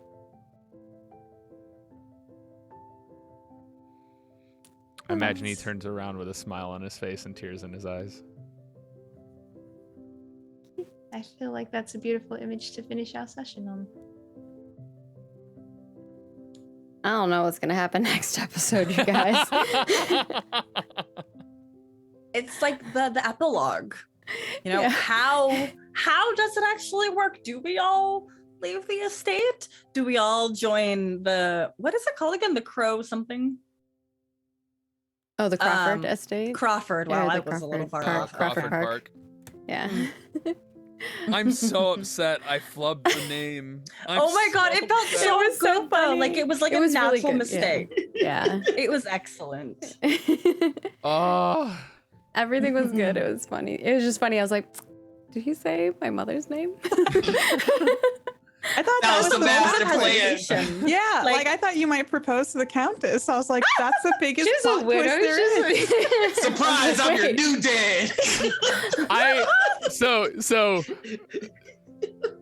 I floated the idea in my head for a little bit. We'll talk about it in the after show for sure. Box. But thank you all so much for watching today's penultimate episode of the Eaton Grange Estate. Of course, we will have another episode coming to you next week. It will be our final episode. So you'll definitely want to tune in. If this isn't our final one, what's going to happen next? Who knows? Yeah. And of course, we want to thank you for watching. Thank you to our sponsor, Roll20. They are awesome. If you watch if you watch our Thursday show, we use them for all of our rolling, all of the amazing things that you're like, how are they doing that? We use Roll20. And of course, if you would like to support us, if you enjoyed the story, you would like to see more stories like this, and you want to support our cast, you can head on over to our Patreon and be a patron over there. And not only does that support us, but it also gives you cool rewards in return. Like right now, we have our NPC name submissions out. We will have new letters for you on Friday. And of course, we will have some other things along the way that I'm certain you all will want to see. You can also sub to us right here on Twitch, where you can get access to our VOD early and get access to emotes in advance. You can get access to emotes now, immediately when you sub. And then if you're a YouTube member over on YouTube, you can get access to some of those emotes as well. And whether you're a YouTube member, Twitch subscriber, or a patron, you can get access to our Discord, where you can talk with us, because I'm sure people will have thoughts and feelings. And of course, we understand that not everyone can support us monetarily, but there are tons of ways to support us for free that help us heaps, which is, watching us live here on Twitch, making clips, watching on YouTube, subscribing, liking, commenting over there, and of course following us on Twitter and Facebook, and liking, sharing, retweeting, and commenting, and all of the things. And with that, I would like to give these wonderful people an opportunity to say where they are doing other cool things, because not only are they amazing here, but they also do a lot of cool projects that you will probably want to go check out. And we will kick things off first and foremost with Duke Arthur Beddington and Catherine Taylor, played by Apocalypto 12, for keeping us all on the edge for an entire season. Who are you? Where can people find you? Hi, I'm Apocalypto_12 on all of the social medias. You can find me as Tyler Scheid as well. Last name is Scheid. The most frequent place you can find me right now is on my podcast, Go My Favorite Sports Team. Episodes air every Thursday morning, and it's for people that don't know or don't like sports. It's designed to educate and be comedy based. So check me out there. All right. And next we have Ivy Stewart and Percival Blakely, played by Play Katie Play. Where can people find you at when you're not getting swept off your feet? I'm so happy for Ivy and Ash. It makes me overjoyed. I am devastated that next week is the last episode, so I'm just gonna ride this as long as possible. But I'm Katie Peters Play on Twitch, Play Katie Play on Twitter. I stream games, obviously. I do tabletop and I do podcasting as well. If you want, I have a podcast called Katie Hasn't Seen That, where I watch movies that everybody else has seen, and then I watch them and do reviews of them. And then I have another one called Quantum Drive about the Orville. And I don't know what else I have going on right now, but that's me. Next, we have Ashbed and Angus Bane, played by Kyle Blessing. Where can people find you at when you are not being the most romantic? So adorable. Yeah, you can find me YouTube, Twitch, TikTok, at Blessius, Kyle Blessing on Twitter, and Blessius Plays on Instagram. Not the most uniform. And there's a cool thing coming up with the studio behind Cuphead. We're doing a special stream with them and Nintendo coming up very soon, which I'm super stoked about. It's probably going to be either the 15th or 16th, and looking forward to that. So that's the big thing coming up next. Ooh, fun. And of course, we have Chauncey Chimney and Agatha Crow, played by B. Zelda. Where can people find you at when you are not having character growth? I'm just kidding. You're having a lot of character massive growth. development. So many. Well, I don't think my own personal character development has ever had to go in Chauncey's direction. So, good. Let's hope not. Thing, perhaps. Yeah. But when I'm just being myself, you can catch me on Twitter is at @B_Zelda, or on Instagram and TikTok. I am a TTRPG streamer, a TTRPG actual play podcaster. I also am the host of Anime Attaché, where I watch a shit ton of anime and talk about it with friends who've never really seen the show. I am no longer the community manager for D&D Adventures League. So you'll have to follow me and stay tuned for my next weird adventures. Sweet. Can't wait to find out. And of course, if you need someone to write you a friend zone poem, Chauncey's the one. I'm your human. I was like, is this a poem to friend zone someone? The fanciest friend zone poem ever. But it was also to be like, you know what? I think I might be ace, but there was no language for that. I was thinking that. Yeah. So I was, yeah. Like we'll you don't think about later. love in that same way. Yeah, I thought that was cool. And of course, next up, we've got Lord Victor Ward and Petunia Clark, played by the Noir Enigma. Where can people find you at when you are not being the sweetest mother and also, oh, I'm so sad. I'm so sorry. I don't need no man. Hi, everybody. I'm Noir. You can find me all over the internet as the Noir Enigma. That's Twitter, YouTube, and Instagram. The community manager for Eaton Grange Games. We just opened up our pre-orders for Everyday Heroes, so check that out. And you'll also be able to find me at Gen Con. We're doing our TTRPG talk show, Morning Ritual Live. And we just announced our guests. We have Katie Osaurus, Burrito, my friend Amis X, Latia Bryant, and of course, Darby Pack. So come down and check that out. It'll be a good time. Awesome. And of course, last but not least, we have Grace Clark, Lavinia, Pearl, Tom, Charlie. I mean, we could just name all of the names, all the characters, like from everywhere. Our facilitator, Story Brewers. Where can people find you at when you're not being a horrifyingly scary mother and at the same time also like very sweet and caring, and then on the other side of it, just being the sweetest. Grace is the sweetest. You can find me at Storybrewers or Storybrewers Role Playing on Twitter or Facebook. or you can Google Storybrewers Role Playing, or go to storybrewsroleplaying.com to find this and many other games if you like romance, drama, and scandal. That covers a lot of our games, actually, but we do have other fun games for you to explore as well. I'm sure there's still more drama and scandal to come in our final episode. And of course, I'm Margaret Crone. You can find me at Margaret Crone in all of the places. I do lots of tabletop stuff, so if you want to see more of that, definitely follow me over there and I'll let you know when I'm live. And I make games and video games for a living. I'm currently working on a project called Ashes of Creation, and you can find it at Ashes of Creation in all of the places. And I'm working on the advanced version of the Witches and Spellcraft game, which you can find on Drive Through RPG. And with that, we are going to go record an after show for our patrons. Note that next week's after show will be live, so we'll be live afterwards for that. But if you want to get some juicy informations and hear about what our plots and plans are, definitely tune in to that. And we will see you all next week for the finale.